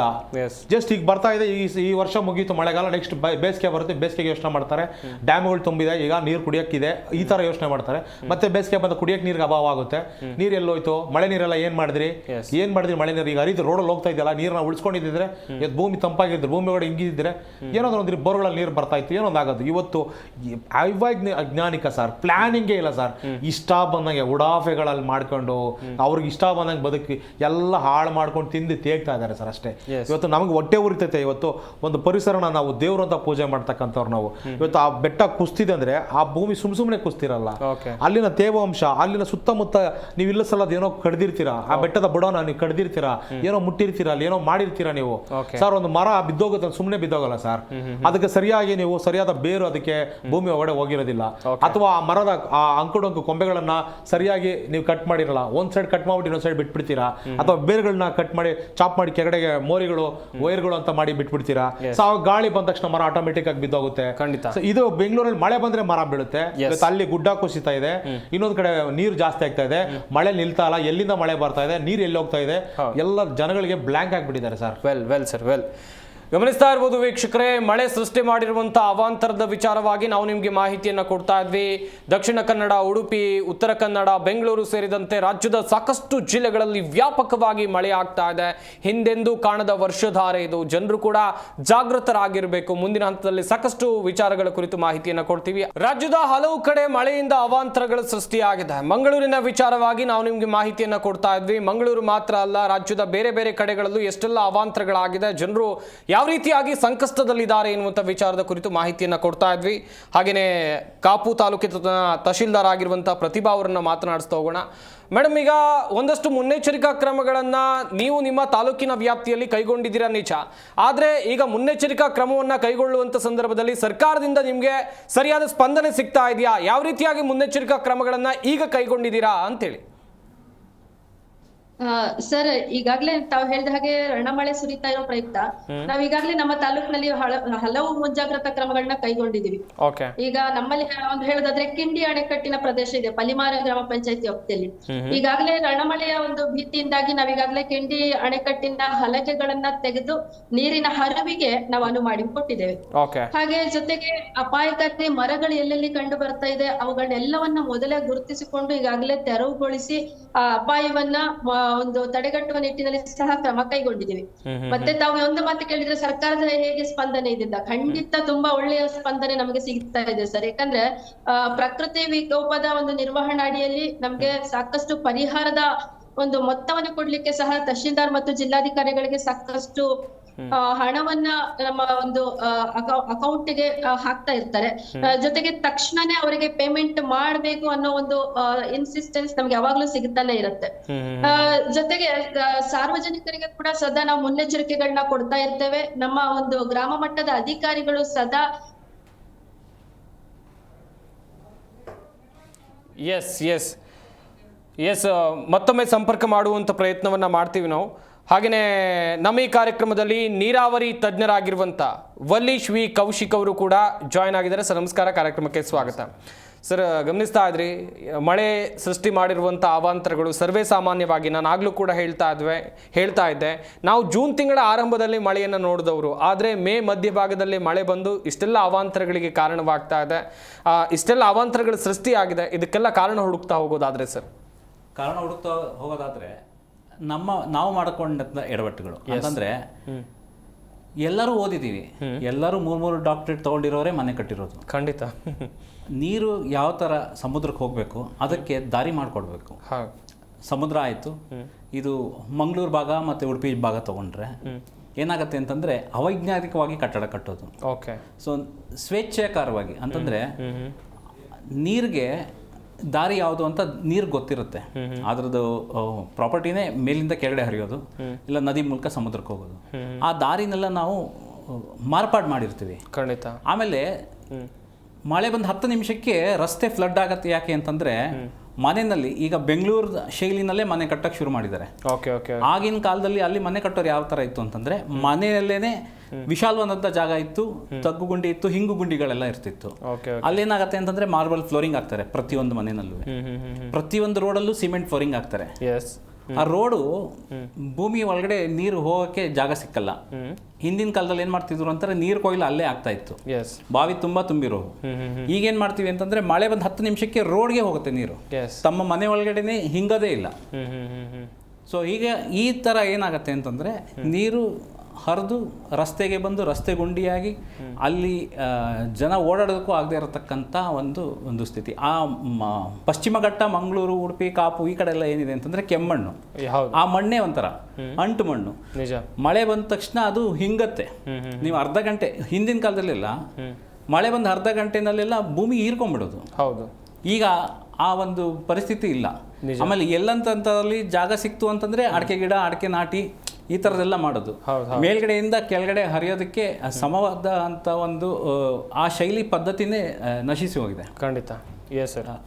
ಕಮರ್ಷಿಯಲ್ ಕ್ರಾಪ್ಸ್ ಹಾಕೋದಕ್ಕೆ ಬೆಟ್ಟ ಗುಡ್ಡಗಳನ್ನೆಲ್ಲ ಕಡಿಯೋದು. ಓಕೆ. ಆ ನೀರು ಹೋಗೋ ದಾರಿನಲ್ಲೆಲ್ಲ ನಾವು ಈ ಥರ ಏನು ಅಡಿಕೆ ಕೊಯ್ಲು ಆಗಿರ್ಬೋದು, ಗದ್ದೆ ಇದೆಲ್ಲ ಮಾಡ್ಕೊಳ್ತೀವಲ್ಲ, ಭೂಮಿನ ನಾವು ಆದಷ್ಟು ಅತಿಕ್ರಮಣ ಮಾಡ್ತಾ ಹೋಗ್ತೀವಿ. ಬೆಟ್ಟ ಗುಡ್ಡಗಳನ್ನೆಲ್ಲ ಕಡಿಯೋದು, ಅಲ್ಲಿ ನಾವು ಕೃಷಿ ಮಾಡೋದು. ಇದೆಲ್ಲ ಆದಾಗ ಏನಾಗತ್ತೆ ಅಂತ ಪರಿಸರ ಸಮತೋಲನ ತಪ್ಪಿಕೊಡುತ್ತೆ. ನಿಜ. ಪ್ರಕೃತಿ ವಿರುದ್ಧ ಆಟ ಆಡೋಕೆ ಹೋಗಿ ಮನುಷ್ಯ ಏನೆಲ್ಲ ಮಾಡ್ಕೊಳ್ತಾ ಇದ್ದಾನೆ. ನಿಜಕ್ಕೂ ಕೂಡ ಪ್ರಕೃತಿ ಮುನಿಸಿಕೊಂಡ್ರೆ ಏನೆಲ್ಲ ಆಗುತ್ತೆ ಎನ್ನುವಂಥದ್ದಕ್ಕೆ ನಾವೀಗ ಕಾಣ್ತಾ ಇರುವಂಥ ದೃಶ್ಯಗಳೇ ಸಾಕ್ಷಿ. ಅಷ್ಟರ ಮಟ್ಟಿಗೆ ಪ್ರಕೃತಿ ವಿಕೋಪ ಸಂಭವಿಸಿದೆ. ಮಳೆ, ನಾನು ಆಗಲೂ ಕೂಡ ಹೇಳ್ತಾ ಇದ್ದೆ, ಪ್ರತಿ ವರ್ಷವೂ ಕೂಡ ಮಳೆ ಬರುತ್ತೆ ಎನ್ನುವಂಥದ್ದಾಗಿ.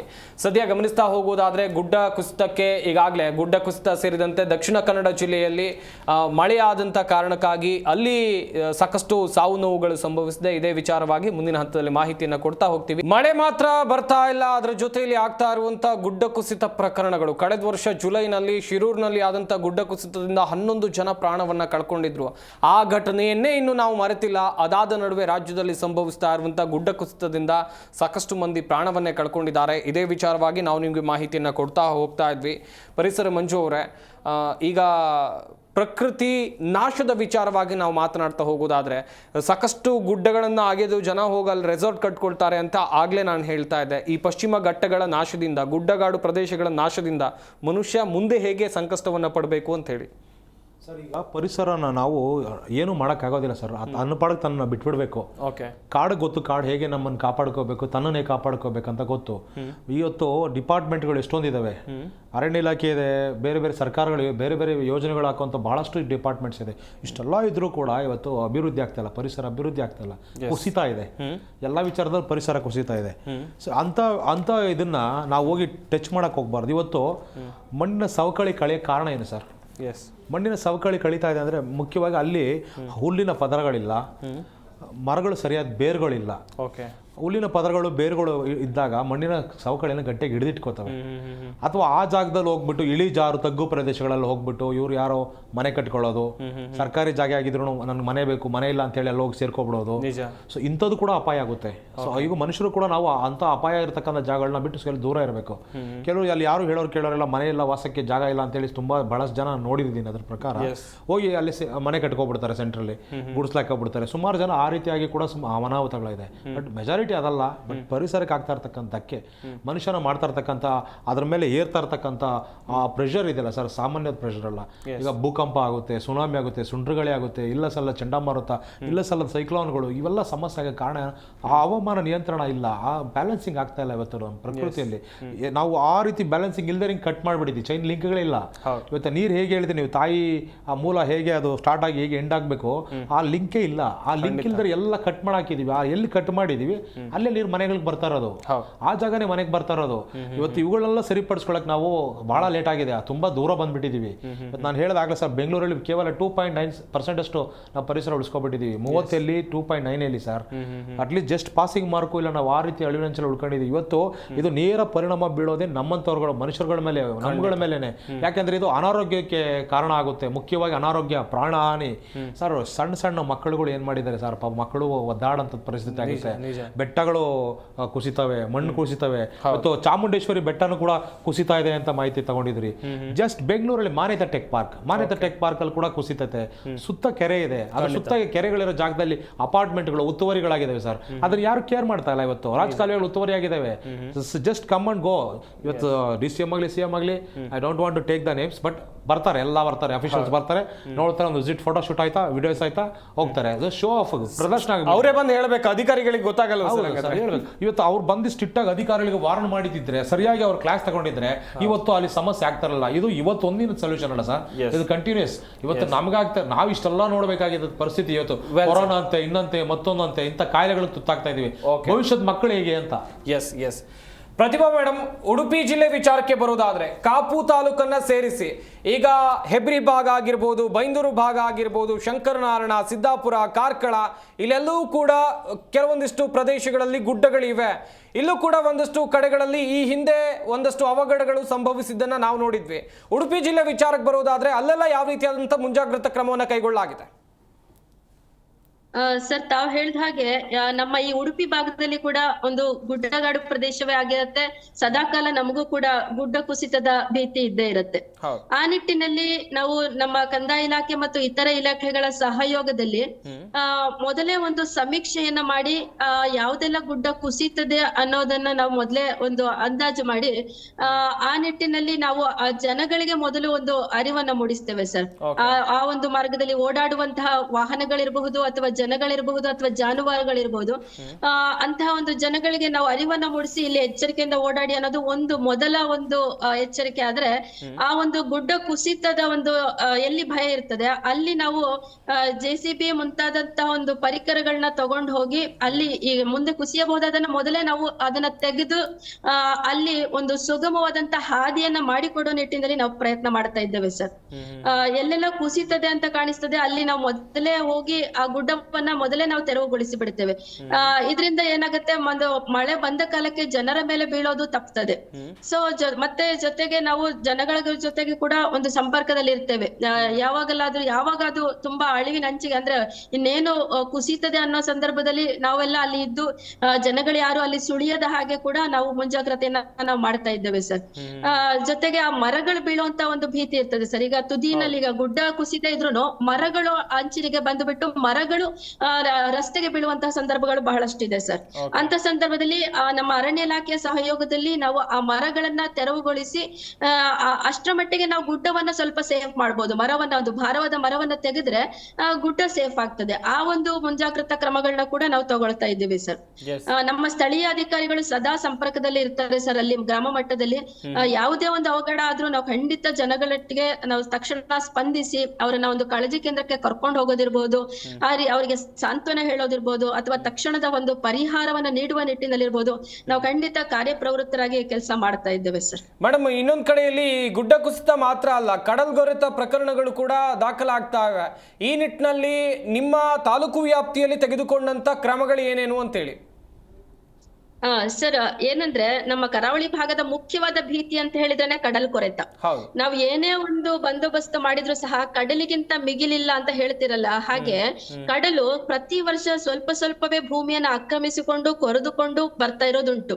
ನಾವು ಹಿಂದಿನ ಸಾಲಿನ ಒಂದು ಘಟನೆ ನಾವು ನೆನಪಿಸಿಕೊಳ್ಳೋದಾದ್ರೆ, ಕಡಲಿನ ಅಂಚಿನಲ್ಲೇ ಒಂದು ಶೆಡ್ ಇತ್ತು. ನಮ್ಮ ಮೀನುಗಾರರು ಅಲ್ಲಿ ತಮ್ಮ ಪರಿಕರಗಳನ್ನೆಲ್ಲ ಇಟ್ಟುಕೊಳ್ತಾ ಇದ್ರು. ಅಂತಹದ್ದೊಂದು ಶೆಡ್ ಇತ್ತು. ಎಂತಹ ಭೀಕರವಾದಂತಹ ಕಡಲ್ ಕೊರೆತ ಅವತ್ತಾಯ್ತು ಅಂತ ಹೇಳಿದ್ರೆ, ಬೆಳಗ್ಗೆ ಹೋಗಿ ನಾವು ಅಧಿಕಾರಿಗಳು ನೋಡಿದೀವಿ, ಅಲ್ಲಿವರೆಗೆ ಶೆಡ್ ಇದೆ. ಮಧ್ಯಾಹ್ನದೊತ್ತಿಗೆ ಹೋಗಿ ನೋಡುವಾಗ ಆ ಶೆಡ್ ಇಲ್ಲ. ಅಂದ್ರೆ ಅಷ್ಟು ಕಡಲ್ ಕೊರೆತಾಗಿ ಶೆಡ್ ಅನ್ನು ಕೂಡ ಕೊಚ್ಚಿಕೊಂಡು ಹೋದಂತಹ ಪ್ರಸಂಗಗಳು ನಮ್ಮಲ್ಲಿ ಕಂಡು ಬಂತು. ಆ ನಿಟ್ಟಿನಲ್ಲಿ ನಾವು ಬಂದರು ಮತ್ತು ಮೀನುಗಾರಿಕೆ ಇಲಾಖೆಯ ಒಂದು ಸಹಯೋಗದಲ್ಲಿ ಈಗ 1 ಕೋಟಿ ಅನುದಾನ ಮಂಜೂರಾಗಿದೆ ಸರ್. ನಮ್ಮ ಒಂದು ಕಾಪು ತಾಲೂಕಿನ ಒಂದು ಮೂಳೂರು ಭಾಗದಲ್ಲಿ ಒಂದು ನಡಿಪಟ್ನ ಅಂತ ಒಂದು ಪ್ರದೇಶ ಇದೆ ಸರ್. ಅಲ್ಲಿಯೇ ಹೆಚ್ಚು ಕಡಲ್ ಕೊರೆತ ಆಗುವಂತದ್ದು. ಆ ನಡಿಪಟ್ನ ಭಾಗಕ್ಕೆ ಈಗ ಬಂದರು ಇಲಾಖೆ ಕಡೆಯಿಂದ 1 ಕೋಟಿಯಷ್ಟು ಮಂಜೂರಾಗಿದೆ. ಈಗಾಗಲೇ ನಾವು ತಡೆಗೋಡೆಯನ್ನ ನಿರ್ಮಿಸುವಂತಹ ಕಾರ್ಯ ಈಗ ಪ್ರಗತಿಯಲ್ಲಿದೆ ಸರ್. ಮೊನ್ನೆ ಒಂದಷ್ಟು ಮಳೆಗೆ ನಾವು ಕಾಮಗಾರಿಯನ್ನ ನಡೆಸಲಿಕ್ಕೆ ಆಗ್ಲಿಲ್ಲ. ಮೊನ್ನೆಯಷ್ಟೇ ಒಂದು ಗುದ್ದಲಿ ಪೂಜೆ ನಡೆದು ಈಗ ಕಾಮಗಾರಿ ಶುರುವಾಗುವ ನಿಟ್ಟಿನಲ್ಲಿದೆ ಸರ್. ಖಂಡಿತ ನಾವು ಈ ಒಂದು ಅನುದಾನದಲ್ಲಿ ಒಂದು ಅತ್ಯುತ್ತಮವಾದಂತಹ ಒಂದು ತಡೆಗೋಡೆಯನ್ನ ನಿರ್ಮಿಸ್ತೇವೆ. ಜೊತೆಗೆ ಆ ಕಡಲ್ ಕೊರೆತಕ್ಕೆ ಸಾಕಷ್ಟು ಒಂದು ಮುಂಜಾಗ್ರತೆ ಮತ್ತು ಒಂದು ತಡೆಯನ್ನ ನಿರ್ಮಿಸುವ ನಿಟ್ಟಿನಲ್ಲಿ ನಮ್ಮ ಆಡಳಿತ ಖಂಡಿತ ಸನ್ನದ್ಧವಾಗಿದೆ ಸರ್. ಮೇಡಮ್, ಈ ಕಡಲ್ ಕೊರೆತಕ್ಕೆ ಶಾಶ್ವತ ಪರಿಹಾರ ಅನ್ನುವಂಥದ್ದೇ ಏನು ಇಲ್ವಾ ಮೇಡಮ್? ಈ ತಡೆಗೋಡೆ ನಿರ್ಮಿಸಿದ್ರೆ ಅದು ಸಾಧ್ಯ ಆಗುತ್ತಾ, ಹೇಗೆ? ಇನ್ನ ಶಾಶ್ವತವಾದ ಪರಿಹಾರ ಅಂತ ಹೇಳಿದ್ರೆ ಖಂಡಿತ ಅದು ಕಷ್ಟ ಅಂತಾನೆ ಹೇಳ್ಬೇಕಾಗತ್ತೆ ಸರ್. ಯಾಕಂತ ಹೇಳಿದ್ರೆ ಕಡಲಿನ ಮುಂದೆ ಯಾರಿಲ್ಲ. ಆದ್ರೆ ಈ ಒಂದು ವೈಜ್ಞಾನಿಕವಾದಂತ ಇತ್ತೀಚಿನ ಒಂದು ಅಡ್ವಾನ್ಸ್ಡ್ ಟೆಕ್ನಾಲಜಿ ಅಡಿಯಲ್ಲಿ ಆ ತಡೆಗೋಡೆಗಳನ್ನೇ ತುಂಬಾ ಅಡ್ವಾನ್ಸ್ಡ್ ಆಗಿ ನಿರ್ಮಿಸ್ತಾ ಇದ್ದೇವೆ ಸರ್.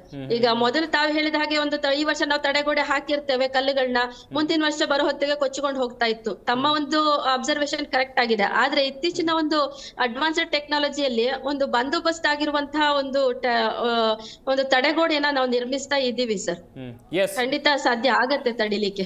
ವೆಲ್ ಮೇಡಮ್, ವಲೀಶ್ ಅವರೇ, ಈಗ ಇರುವಂತ ಪ್ರಶ್ನೆ ಅಂತ ಹೇಳಿದ್ರೆ, ನದಿ ತನ್ನ ಹರಿವಿನ ಮೂಲವನ್ನ ಮರೆಯೋದಿಲ್ಲ. ನಾನು ಎಲ್ಲಿ ಹರ್ಕೊಂಡು ಹೋಗ್ತಾ ಇದ್ದೆ, ಮುಂಚೆ ಎಲ್ಲಿದ್ದೆ, ಎಲ್ಲವೂ ಕೂಡ ನದಿಗೆ ಗೊತ್ತಿದೆ. ಎಷ್ಟೋ ಜನ ನದಿ ತೀರವನ್ನು ಆಕ್ರಮಿಸ್ಕೊಳ್ತಾರೆ, ಅಲ್ಲಿ ಒತ್ತುವರಿ ಮಾಡಿಕೊಂಡು ಏನೇನೋ ಕಟ್ಬಿಡ್ತಾರೆ. ನದಿ ಬರುತ್ತೆ, ಮತ್ತೆ ತನ್ನ ಹರಿವನ್ನು ತೋರಿಸುತ್ತೆ. ನಾನು ಇದ್ದೀನಿ, ನನ್ನ ಮೂಲ ಇದೆ, ನಾನು ಇಲ್ಲಿ, ನನ್ನ ವಾಸ್ತವ ಇಲ್ಲಿದೆ ಎನ್ನುವುದಾಗಿ ತೋರಿಸುತ್ತೆ.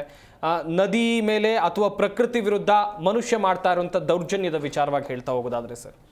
ನೋಡಿ, ನಾನು ಆಗಲೇ ಹೇಳಿದೆ, ನದಿಗೆ ತಾನು ಎಲ್ಲಿ ಹೋಗಿ ಸೇರಬೇಕು ಅನ್ನೋದು ಗೊತ್ತು, ಎಲ್ಲಿಂದ ಬರ್ತೀನಿ ಎಲ್ಲಿಗೆ ಹೋಗ್ತೀನಿ ಅನ್ನೋದು ಗೊತ್ತು. ಅದರ ಮಾರ್ಗ ಮಧ್ಯೆ ಏನೇ ಬಂದರೂ ಅದು ಸಿಕ್ಕಿದ್ನೆಲ್ಲ ನಾನು ಕಬಳಿಸ್ತಾ ಹೋಗ್ತೀನಿ ಅನ್ನೋದು ಗೊತ್ತು. ನೀವು ಹೋದ ವರ್ಷ ಶಿರೂರಿನಲ್ಲಿ ಭೂಕುಸಿತ ನೋಡಿದ್ರಿ. ಅದಾದ ನಂತರ ಸ್ವಲ್ಪ ದಿನಗಳಲ್ಲಿ ನೀವು ಕೇರಳದ ವಯನಾಡಲ್ಲಿ ಏನಾಯಿತು ಅನ್ನೋದನ್ನು ನಾವು ಗಮನಿಸಿದ್ವಿ. ಸೊ ಇದೆಲ್ಲ ಏನಕ್ಕೆ ಅಂತಂದರೆ, ನಮ್ಮಲ್ಲಿ ದೂರದೃಷ್ಟಿ ಇಲ್ಲ, ದುರಾಲೋಚನೆ ಇದೆ, ದೂರಾಲೋಚನೆ ಇಲ್ಲ. ಎಲ್ಲಿ ಏನು ಮಾಡಬೇಕು, ಎಗ್ಗಿಲ್ಲ ಗುರಿ ಇಲ್ಲ, ಗೊತ್ತಿಲ್ಲ, ಹೋಗೋದು ಮನ್ಸೋ ಇಚ್ಛೆ ಮನೆ ಕಟ್ಟೋದು. ಗುಡ್ಡದಲ್ಲಿ ಮರಗಳಿರಬೇಕು. ಈಗ ಮೇಡಮ್ ಹೇಳ್ತಾ ಇದ್ರು ಮರಗಳನ್ನೆಲ್ಲ ಕಡಿತೀವಿ ಅಂತ. ಮರ ಏನು ಮಾಡುತ್ತೆ ಅಂತಂದರೆ, ಬೇರು ಮಣ್ಣಿನ ಸವಕಳಿನ ಕಮ್ಮಿ ಮಾಡುತ್ತೆ. ದೊಡ್ಡ ಮರ ತೆಗೆದ್ರೆ ಅಲ್ಲೊಂದಷ್ಟು ಸಸಿಗಳು ಗಿಡಗಳನ್ನೆಲ್ಲ ನೆಟ್ಟಿದ್ರೆ ಆ ಬೇರ್ಗಳು ಏನು ಮಾಡುತ್ತೆ ಅಂತಂದರೆ, ಭೂಮಿ ಕುಸಿಯೋದನ್ನ ಸವಿಯೋದನ್ನ ತಪ್ಪಿಸುತ್ತೆ. ನೀರು ಆರಾಮಾಗಿ ಸರಾಗವಾಗಿ ಹರ್ಕೊಂಡು ಹೋಗುತ್ತೆ. ನೀವು ಖಾಲಿ ಭೂಮಿ ಆಗಿಬಿಟ್ರೆ ಅಲ್ಲಿ ಮರ ತೆಗೆದು JCB ನಲ್ಲಿ ಎಲ್ಲ ನೀವು ತೆಗೆದಾಕಿದ್ರೆ ಸ್ವಲ್ಪ ದಿನ ಸಾಕು, ಮಳೆಗೆ ಕುಸಿತ ಇನ್ನೂ ಜಾಸ್ತಿ ಆಗುತ್ತೆ. ಎಲ್ಲ ಮರಗಳನ್ನು ಅವೈಜ್ಞಾನಿಕವಾಗಿ ಮರಗಳನ್ನ ತೆಗಿಬಾರ್ದು.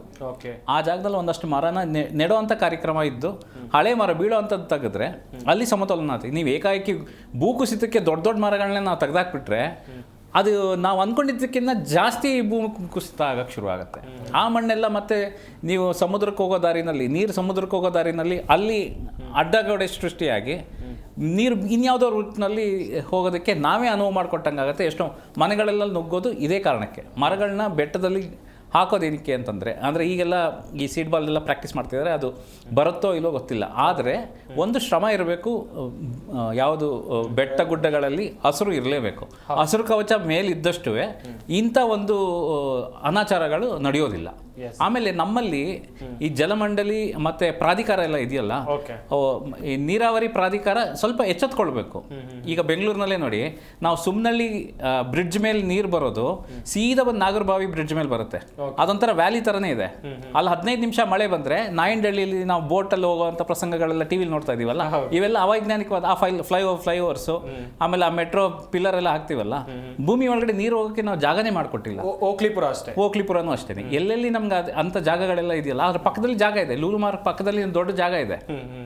ಅದನ್ನು ನಾವು ಕೆರೆ ಆ ಥರ ರೂಪಿಸ್ಕೊಂಡ್ರೆ ಮಳೆ ನೀರನ್ನ ಅಲ್ಲಿ ಹೋಗಿದ್ರು. ಯಾಕಂತಂದರೆ ಈಗ ನೋಡಿ, ಜಾಸ್ತಿ ಮಳೆ ಬಂದಷ್ಟು ಮುಂದಿನ ದಿನಗಳಲ್ಲಿ ನಮಗೆ ಬರೋ ಅಂತ ಮುನ್ಸೂಚನೆ ಅಂತಲೂ ಹೇಳ್ಬೋದು. ಈಗ 2-3 ವರ್ಷ ನಮ್ಗೆ ಇದು ಎಲ್ನಿನೋ ಎಫೆಕ್ಟ್ ಅಂತ ಹೇಳ್ತೀವಿ. ಎಲ್ನಿನೋ ಎಫೆಕ್ಟ್ ಮಾಡಿ 4 ವರ್ಷ ಚೆನ್ನಾಗಿ ಮಳೆ ಬರುತ್ತೆ, 2 ವರ್ಷ ಮತ್ತೆ ಡಿಪ್ಲೀಷನ್ ಆಗುತ್ತೆ, 2 ವರ್ಷ ನಮಗೆ ಬರದ ಒಂದು ಛಾಯೆ ನಿರ್ಮಾಣ ಆಗುತ್ತೆ. ಇದನ್ನು ನಾವು ಎಲ್ನಿನೋ ಎಫೆಕ್ಟ್ ಅಂತ ಹೇಳ್ತೀವಿ. ಮುಂದಿನ ವರ್ಷ ಮಳೆ ಬರ್ದೇನೆ ಇರ್ಬೋದು. ಮುಂದಿನ ವರ್ಷ ಮಳೆ ಬರ್ದಿದ್ದಾಗ ಈ ವರ್ಷ ಬಂದಂಥ ಮಳೆ ಕೊಯ್ಲನ್ನ ನಾವು ಉಪಯೋಗಿಸ್ಕೊಳ್ಳೋದಕ್ಕೆ ಯಾವ ಥರ ಅಂತ ಈಗಲೇ ಯೋಚನೆ ಮಾಡಬೇಕು. ಯಾಕಂತಂದರೆ ಮುಂದೆ ಬರೋ ಯುದ್ಧಗಳೆಲ್ಲ ನೀರಿನ ಮೇಲೆ ನಡೆಯೋದು. ನೀರಿಲ್ಲ ಅನ್ನೋದು ಶುರುವಾಗತ್ತಲ್ಲ, ಆಗ ಯುದ್ಧಗಳು ಸಂಭವಿಸೋಕ್ಕೆ ಶುರುವಾಗುತ್ತೆ. 3ನೇ ಮಹಾಯುದ್ಧ ಏನಾದ್ರು ನಡೆಯೋದಿದ್ರೆ ಅದು ನೀರಿಗಾಗಿಯೇ ನಡೆಯುತ್ತೆ. ನಮ್ಮಲ್ಲಿ ಇಷ್ಟು ನೀರು ಬರ್ತಾ ಇರೋದನ್ನ ನಾವು ವರ ಅಂತ ತಿಳ್ಕೊತಾ ಇಲ್ಲ, ನಾವು ಇದನ್ನ ಶಾಪ ಅಂತ ತಿಳ್ಕೊತಾ ಇದೀವಿ. ನಾವು ಇದನ್ನ ವರವಾಗಿ ಕನ್ವರ್ಟ್ ಮಾಡ್ಕೋಬೇಕು. ಬಂದಂಥ ನೀರನ್ನ ನಾವು ಉಳಿಸ್ಕೊಳ್ಳಿಲ್ಲ ಅಂತಂದ್ರೆ ಮುಂದಾಲೋಚನೆಯಾಗಿ ಇರೋದಿಲ್ಲ. ಈ ಗ್ರೇಟರ್ ಬ್ಯಾಂಗ್ಳೂರ್ ಅಂತ ಏನು ಮಾಡ್ತಾ ಇದೀವಲ್ಲ, ಅಲ್ಲಲ್ಲಿ ಒಂದು 4 ಕೆರೆನ ನಾವು ನಿರ್ಮಿಸ್ಕೊಂಡ್ರೆ ಬೆಂಗಳೂರು ಅಂತ ಮಹಾನಗರಕ್ಕೆ ಇಷ್ಟು ನೀರು ಸಾಕಾಗುತ್ತೆ. ಬಟ್ ನಾವೆಲ್ಲ ಪೋಲ್ ಮಾಡಿ ರಾಜಕಾಲುವೆ ಮೂಲಕ ಹರಿಸ್ತಾ ಇದ್ದೀವಿ. Well sir, well. ಗಮನಿಸ್ತಾ ಇದ್ರೆ ವೀಕ್ಷಕರೇ, ಸಾಕಷ್ಟು ವಿಚಾರಗಳ ಕುರಿತು ತಜ್ಞರು ಮಾಹಿತಿಯನ್ನು ಕೊಡ್ತಾ ಇದ್ರು. ಮಳೆ ಸೃಷ್ಟಿ ಮಾಡಿರುವಂಥ ಅವಾಂತರ, ಮುಂದೆ ಏನಾಗಬಹುದು ಪರಿಸ್ಥಿತಿ ಎನ್ನುವಂಥ ವಿಚಾರಕ್ಕೆ ಸಂಬಂಧಿಸಿದಂತೆ ಮುಂದಿನ ಹಂತದಲ್ಲಿ ಸಾಕಷ್ಟು ಮಾಹಿತಿಯನ್ನು ಕೊಡ್ತೀವಿ. ಮಳೆಯ ಆರಂಭ ಹೇಗಿದೆ ಎನ್ನುವುದಾಗಿ ನೋಡ್ತಾ ಇರಬಹುದು. ಇದು ಆರಂಭ ಅಷ್ಟೇ, ಇನ್ನು ಮುಂದಿನ ದಿನಗಳಲ್ಲಿ ದೊಡ್ಡ ಮಟ್ಟದಲ್ಲಿ ಮಳೆ ಬರಬಹುದು ಎನ್ನುವುದಾಗೂ ಕೂಡ ಒಂದಷ್ಟು ಚರ್ಚೆಗಳಾಗ್ತಾ ಇವೆ. ಕಾದು ನೋಡಬೇಕು. ಹಾಗೆಯೇ ನಮ್ಮ ಸ್ಟುಡಿಯೋದಲ್ಲಿ ಜಾಯ್ನ್ ಆಗಿರುವಂಥ ಅತಿಥಿಗಳು ಕೂಡ ಸಾಕಷ್ಟು ಮಾಹಿತಿಯನ್ನು ಕೊಡ್ತಾ ಇದ್ರು. ಪ್ರತಿಭಾ ಮೇಡಮ್, ಇನ್ನು ಮುಂದಿನ ದಿನಗಳಲ್ಲಿ ವಿಪರೀತವಾಗಿ ಮಳೆ ಆಗುವಂಥ ಸಾಧ್ಯತೆ ಇದೆ ಎನ್ನುವುದಾಗೂ ಕೂಡ ಒಂದಷ್ಟು ರಿಪೋರ್ಟ್ಗಳು ಹೇಳ್ತಾ ಇವೆ. ಮುನ್ನೆಚ್ಚರಿಕಾ ಕ್ರಮವಾಗಿ ಉಡುಪಿ ಆಗಿರಬಹುದು, ದಕ್ಷಿಣ ಕನ್ನಡ ಜಿಲ್ಲೆ ಆಗಿರಬಹುದು, ಇಲ್ಲಿ ಯಾವ ರೀತಿಯಾದಂಥ ಕ್ರಮಗಳನ್ನು ಕೈಗೊಳ್ಳಲಾಗಿದೆ ಅಂತೇಳಿ NDRF SDRF ವಿಚಾರಕ್ಕೆ ಬರೋದಾದ್ರೆ? ಸರ್, ನಮ್ಮಲ್ಲಿ ಕೂಡ ಈಗ NDRF ತಂಡ ಈಗಾಗಲೇ ಸನ್ನದ್ಧವಾಗಿದೆ ಸರ್. ಜೊತೆಗೆ ನಮ್ದು ಯಾವಾಗ್ಲೂ ಕೂಡ ಒಂದು ನೆರೆ ಭೀತಿ ಇರೋದ್ರಿಂದ ನಾವು ಬೋಟ್ಗಳನ್ನ ಸನ್ನದ್ಧ ಮಾಡಿಕೊಂಡು ಇಟ್ಟುಕೊಂಡಿದ್ದೇವೆ ಸರ್. ಜೊತೆಗೆ ನುರಿತ ಈಜುಗಾರರ ತಂಡ ನಮ್ಮೊಟ್ಟಿಗೆ ಯಾವಾಗ್ಲೂ ಇರ್ತದೆ. ಜೊತೆಗೆ ನಮ್ಮ ಒಂದು ಕರಾವಳಿ ಭಾಗದಲ್ಲಿ ಸ್ವಯಂ ಸೇವಕರ ತಂಡ ಕೂಡ ಯಾವಾಗ್ಲೂ ರೆಡಿ ಇರ್ತದೆ ಸರ್. ಯಾವುದೇ ಸಮಯದಲ್ಲಿ ಯಾವುದೇ ಕರೆ ಬಂದ್ರು ಕೂಡ, ಜಲ ದಿಗ್ಬಂಧನ ಆಗಿದ್ರು ಕೂಡ ನಮ್ಮ ನುರಿತ ಈಜುಗಾರರು ಅವರನ್ನ ಸುರಕ್ಷಿತ ಸ್ಥಳಕ್ಕೆ ಸ್ಥಳಾಂತರಿಸಲಿಕ್ಕೆ ಏನೆಲ್ಲ ಬೇಕು ಎಲ್ಲ ಒಂದು ನಾವು ಒಂದು ಸಿದ್ಧತೆ ಮಾಡ್ಕೊಂಡಿದ್ದೇವೆ. ಜೊತೆಗೆ ಕಾಳಜಿ ಕೇಂದ್ರಗಳನ್ನ ಪ್ರತಿ ಗ್ರಾಮದಲ್ಲಿ ನಾವು ಸ್ಥಾಪನೆ ಮಾಡಿಟ್ಟುಕೊಂಡು ಸರ್ವಸನ್ನದ್ಧವಾಗಿ ಇಟ್ಟುಕೊಂಡಿರ್ತೀವಿ. ಯಾರೇ ಕೂಡ ನೆರೆ ಸಂತ್ರಸ್ತರಿದ್ರೂ ಕೂಡ ಅವರನ್ನ ಕಾಳಜಿ ಕೇಂದ್ರಕ್ಕೆ ಕರ್ಕೊಂಡು ಬಂದು ಅವರಿಗೊಂದು ಸಾಂತ್ವನ ನೀಡಿ ಅವ್ರಿಗೊಂದು ಉತ್ತಮ ಸೌಕರ್ಯ ಕೊಟ್ಟು ಅಲ್ಲಿ ಅವರು ಉಳ್ಕೊಳ್ಳುವ ನಿಟ್ಟಿನಲ್ಲಿ ಸಾಕಷ್ಟು ಸಿದ್ಧತೆಗಳಾಗಿದೆ ಸರ್. ಜೊತೆಗೆ ನಮ್ಮಲ್ಲಿ ತಾವು ಹೇಳಿದ ಹಾಗೆ ಒಂದು ಮುಂದಿನ ದಿನಗಳಲ್ಲಿ ರೆಡ್ ಅಲರ್ಟ್, ಆರೆಂಜ್ ಅಲರ್ಟ್ ಗಳು ಸಾಮಾನ್ಯವಾಗಿ ಇದ್ದೇ ಇರುತ್ತೆ. ನಾವು ಹಗಲು ರಾತ್ರಿ ಕೂಡ ಒಂದು ಕಂಟ್ರೋಲ್ ರೂಮ್ ಅನ್ನ 24/7 ನಮ್ಮದು ಒಂದು ಶಿಫ್ಟ್ ವೈಸ್ ಡ್ಯೂಟಿಯಲ್ಲಿ ಪ್ರತಿ ಒಂದು ತಾಲೂಕು ಆಫೀಸ್ ಅಲ್ಲಿ ಮತ್ತೆ ಜಿಲ್ಲಾಧಿಕಾರಿಗಳ ಕಚೇರಿಯಲ್ಲಿ ಕಂಟ್ರೋಲ್ ರೂಮ್ ಸದಾ ಒಂದು ಚಾಲ್ತಿಯಲ್ಲಿ ಇರ್ತದೆ ಸರ್. ಯಾರೇ ಕೂಡ ಸಂತ್ರಸ್ತರಾಗಿ ಮಧ್ಯರಾತ್ರಿಯಲ್ಲಿ ಕೂಡ ಅವರಿಗೆ ನೆರವು ಬೇಕಂದ್ರೂ ಕೂಡ ನಮ್ಮನ್ನ ಸಂಪರ್ಕಿಸ್ಲಿಕ್ಕೆ ನಾವು ಈಗಾಗಲೇ ಅವರಿಗೆ ಅರಿವನ್ನ ಮೂಡಿಸಿದ್ದೇವೆ. ಜೊತೆಗೆ ನಮ್ಮ ಕಂಟ್ರೋಲ್ ರೂಮ್ ನ ನಂಬರ್ಗಳನ್ನ ಮತ್ತೆ ಜೊತೆಗೆ SLRM ವೆಹಿಕಲ್ ಗಳಲ್ಲಿ ಮುಂಜಾಗ್ರತೆ ಕ್ರಮಗಳನ್ನ ಜನರಿಗೆ ಅರಿವು ಮೂಡಿಸ್ಲಿಕ್ಕೆ ಸಹ ನಾವು ತುಂಬಾ ಕೆಲಸನ ಮಾಡ್ತಾ ಇದ್ದೇವೆ ಸರ್. ಒಟ್ಟಾರೆ ನಾವು ಎಲ್ಲ ಸಿದ್ಧತೆ ಮಾಡ್ಕೊಂಡು ಈ ಮುಂಗಾರಿಗೆ ನಾವು ಕಾಯ್ತಾ ಕೂತಿದ್ದೇವೆ ಸರ್. ಇಂದಿನ ಏನು ನಮ್ದು ಅನಾಹುತಗಳಿರ್ಬಹುದು, ದುರ್ಘಟನೆಗಳಿರಬಹುದು, ಯಾವುದೇ ಕೂಡ ಸಂಭವಿಸದ ಹಾಗೆ ನಮ್ಮ ಒಂದು ಕಂದಾಯ ಇಲಾಖೆ ಸರ್ವಸನ್ನದ್ಧವಾಗಿ ಇದೆ ಅಂತ ಹೇಳಿದ್ರೆ ತಪ್ಪಾಗ್ಲಾರ್ದು sir. Well madam, well. Manju sir, ಈಗ ಒಂದಷ್ಟು ಅವೈಜ್ಞಾನಿಕ ಕಾಮಗಾರಿಗಳು ಎನ್ನುವಂಥ ವಿಚಾರ ದೊಡ್ಡ ಮಟ್ಟದಲ್ಲಿ ಚರ್ಚೆ ಆಗ್ತಾ ಇವೆ. ಕಳೆದ ವರ್ಷ ನಾವು ನೋಡಿದ್ವಿ, ಶಿರೂರು ಗುಡ್ಡ ಕುಸಿತ ಆದಂಥ ಸಂದರ್ಭದಲ್ಲಿ ಅಲ್ಲಿ ರಾಷ್ಟ್ರೀಯ ಹೆದ್ದಾರಿಯನ್ನ ಮಾಡುವ ಸಂದರ್ಭದಲ್ಲಿ ದೊಡ್ಡ ಗುಡ್ಡವನ್ನ ಕ್ರಿಸ್ಮಸ್ ಕೇಕ್ ಕಟ್ ಮಾಡಿದಾಗಿ ಕೇಕ್ ಕಟ್ ಮಾಡಿದ್ರು, ಅದಕ್ಕೋಸ್ಕರ ಆ ರೀತಿ ಆಯ್ತು ಅಂತ ಹೇಳಿ. ಶಿರೂರು ಮಾತ್ರ ಅಲ್ಲ ಸರ್, ಸಾಕಷ್ಟು ಕಡೆಗಳಲ್ಲಿ ಇಂಥದ್ದೇ ಅವೈಜ್ಞಾನಿಕ ಕಾಮಗಾರಿಗಳಾಗಿವೆ. ಇದ್ರ ಬಗ್ಗೆ ಯಾಕೆ ಅಧಿಕಾರಿಗಳು ಎಚ್ಚೆತ್ಕೊಳ್ತಾ ಇಲ್ಲ ಅಂತ ಹೇಳಿ? ಸರ್, ಇವತ್ತು ಬೇರೆ ದೇಶಗಳು ಕಂಪೇರ್ ಮಾಡಿಕೊಂಡ್ರೆ ನಮ್ಮ ದೇಶ ಯಾವುದಕ್ಕೇನು ಕಮ್ಮಿ ಅಲ್ಲ. Even in the knowledge or in the technology, ಎಷ್ಟೊಂದು ಟೆಕ್ನಾಲಜಿ ಇದೆ, ಎಷ್ಟೊಂದು ವೈಜ್ಞಾನಿಕವಾಗಿ ಮಾಡೋಂಥ ಮಾರ್ಗಗಳು ತುಂಬಾ ಇದಾವೆ. ಅದನ್ನ ಬಳಸ್ಕೊಂಡು ಯಾಕೆ ಮಾಡಬಾರ್ದು?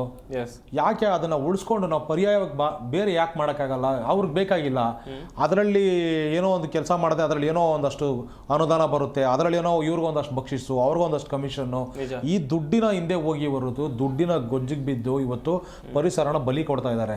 ಸೊ ಇದು ಇವರು ಚೆನ್ನಾಗಿರ್ತಾರೆ, ಪಾಪ ಪಕ್ಕದಲ್ಲಿ ಇರ್ತಕ್ಕಂಥ ಅಕ್ಕಪಕ್ಕದಲ್ಲಿ ಇರ್ತಕ್ಕಂಥ ಬಡವರು ಹಾಳಾಗ್ತಾ ಇದ್ದಾರೆ.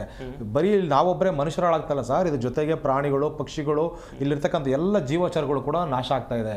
ಇವತ್ತು ಕೇವಲ ನಾವು ಅನ್ಕೊಂಡಿದೀವಿ ಹಾವು ಏನಕ್ಕೆ ಬೇಕು, ಇರುವೆ ಏನಕ್ಕೆ ಬೇಕು, ಕೋತಿ ಏನಕ್ಕೆ ಬೇಕು, ಹುಲಿ ಏನಕ್ಕೆ ಬೇಕು, ಆನೆ ಏನಕ್ಕೆ ಬೇಕು, ಎಲ್ಲರೂ ಇದ್ರೇನೆ ಪರಿಸರ. ಪಕ್ಷಿಗಳಿಂದ ಹಿಡ್ಕೊಂಡು ಪ್ರತಿಯೊಂದು ಎಲ್ಲರದು ಒಂದೊಂದು ಪಾತ್ರ ಇದೆ ಪರಿಸರದಲ್ಲಿ. ಅವರೆಲ್ಲ ಇದ್ರೇನೆ ಪರಿಸರ ಸಮತೋಲನ ಮಾಡಕ್ ಸಾಧ್ಯ.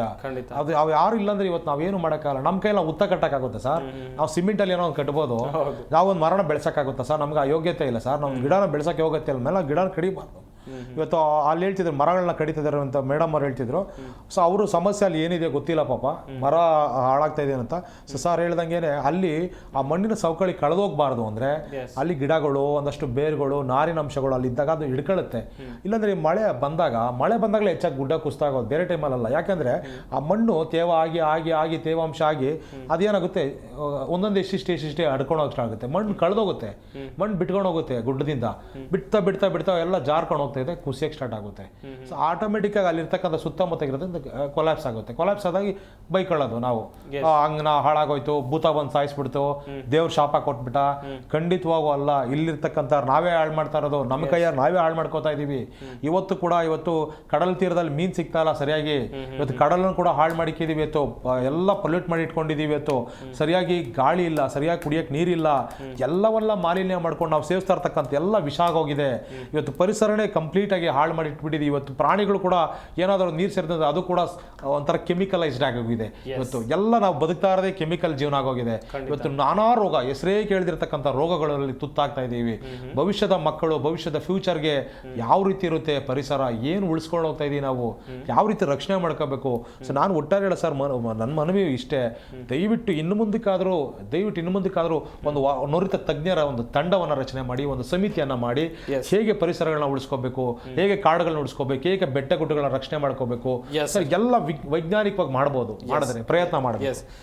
ವಲೀಶ್ ಅವರೇ, ಬೇಸಿಗೆ ಬಂತು ಅಂತ ಹೇಳಿದ್ರೆ ನೀರು ಉಳಿಸೋದ್ರ ಬಗ್ಗೆ ಯೋಚನೆ ಮಾಡ್ತೀವಿ, ಈಗ ಮಳೆಗಾಲ ಬಂದಿದೆ ನೀರು ಕಳಿಸೋದ್ರ ಬಗ್ಗೆ ಯೋಚನೆ ಮಾಡ್ತಾ ಇದ್ದಾರೆ ಜನ. ಈ ಮುಂಜಾಗ್ರತಾ ಕ್ರಮಗಳನ್ನ ಯಾವ ರೀತಿಯಾಗಿ ತೆಗೆದುಕೊಳ್ಬೇಕು? ಈಗ ನೋಡಿ, ಯಾವುದೇ ಒಂದು ಪ್ರಾಜೆಕ್ಟ್ ಮಾಡ್ಬೇಕಂತಂದ್ರೆ DPR ಅಂತ ಮಾಡ್ತಾರೆ. ಹೌದು, DPR ಪ್ರಾಜೆಕ್ಟ್ ರಿಪೋರ್ಟ್ ಅಂತ ಫಸ್ಟೇ ಮಾಡ್ಕೊಂಡ್ಬಿಡ್ತಾರೆ. ಕಾಟಾಚಾರಕ್ಕೆ ಎನ್ವೈರ್ಮೆಂಟಲ್ ಅಡ್ವೈಸ್ ಅಂತ ತಗೋತಾರೆ. ಅಷ್ಟೊತ್ತಿಗೆ ಎಲ್ಲ ಏನೇನು ಆಗಬೇಕೋ ಎಲ್ಲ ಮಾಡ್ಕೊಂಡ್ಬಿಟ್ಟಿರ್ತಾರೆ. ಕಾಟಾಚಾರಕ್ಕೆ ಒಂದು ಅಸೆಸ್ಮೆಂಟ್ ಅಂದ್ರೆ ಎನ್ವೈರ್ಮೆಂಟಲ್ ಅಸೆಸ್ಮೆಂಟ್ ಸರಿಯಾಗಿ ಮಾಡಲಿಲ್ಲ ಅಂತಂದ್ರೆ ಈ ರೀತಿಯಾದಂಥ ಒಂದು ದುರ್ಘಟನೆಗಳು ಸಂಭವಿಸ್ತವೆ. ನಿಜ. ಸೊ ನಮ್ಮಲ್ಲಿ ಗ್ರೀನ್ ಟ್ರಿಬ್ಯುನಲ್ ಯಾವುದು ಆಕ್ಟಿವ್ ಆಗಿಲ್ಲ, ಇಲ್ಲ ಸ್ಟ್ರಾಂಗ್ ಆಗಿಲ್ಲ. ಕರ್ನಾಟಕಕ್ಕೇನೆ ಒಂದು ಗ್ರೀನ್ ಟ್ರಿಬ್ಯುನಲ್ ಬೇಕು. ಅಂದ್ರೆ ಜಲಮಂಡಳಿ ಇನ್ನಷ್ಟು ಎಚ್ಚೆತ್ಕೋಬೇಕು. ಯಾರ್ಯಾರು ಮಳೆ ಕೊಯ್ಲು ಮಾಡಲ್ಲ ಅವ್ರಿಗೆ ಸರಿಯಾದ ರೀತಿಯಲ್ಲಿ ದಂಡ ಹಾಕ್ಬೇಕು. ನಿಮ್ಮ ಮನೆ ಒಳಗಡೆ ಗೇಟ್ ಅಲ್ಲಿ ಕಾರ್ ಪಾರ್ಕಿಂಗ್ ಮಾಡಿದ್ರೆ ಆ ಜಾಗದಲ್ಲೂ ನಿಮಗೆ ಮಾರ್ಬಲ್ ಅವಶ್ಯಕತೆ ಇದೆಯಾ? ಇದನ್ನ ನಾವು ಮಳೆ ನೀರು ಕುಯ್ಲು ಮಾಡ್ಬೋದಲ್ಲ. ಸೀದಾ ಹೋಗಿ ಅದನ್ನ ರಸ್ತೆಗೆ ಬಿಟ್ರೆ ಮಳೆ ಬಂದು 10 ನಿಮಿಷಕ್ಕೆ ರೋಡ್ ಫ್ಲಡ್ ಆಗುತ್ತೆ. ಹೌದು. ಸೊ ಅದು ನಮಗೆ ಅದು ಇರಬೇಕು. ಇಲ್ಲಾಂದರೆ BBMP ಇಲ್ಲ ಅಂತಂದರೆ ಸಮೂಹ ನಗರ ಪಾಲಿಕೆ ಯಾವುದಿದೆ ಆಯಾ ಪ್ರದೇಶದಲ್ಲಿ ಅವರು ಕಡಿವಾಣ ಹಾಕಬೇಕು.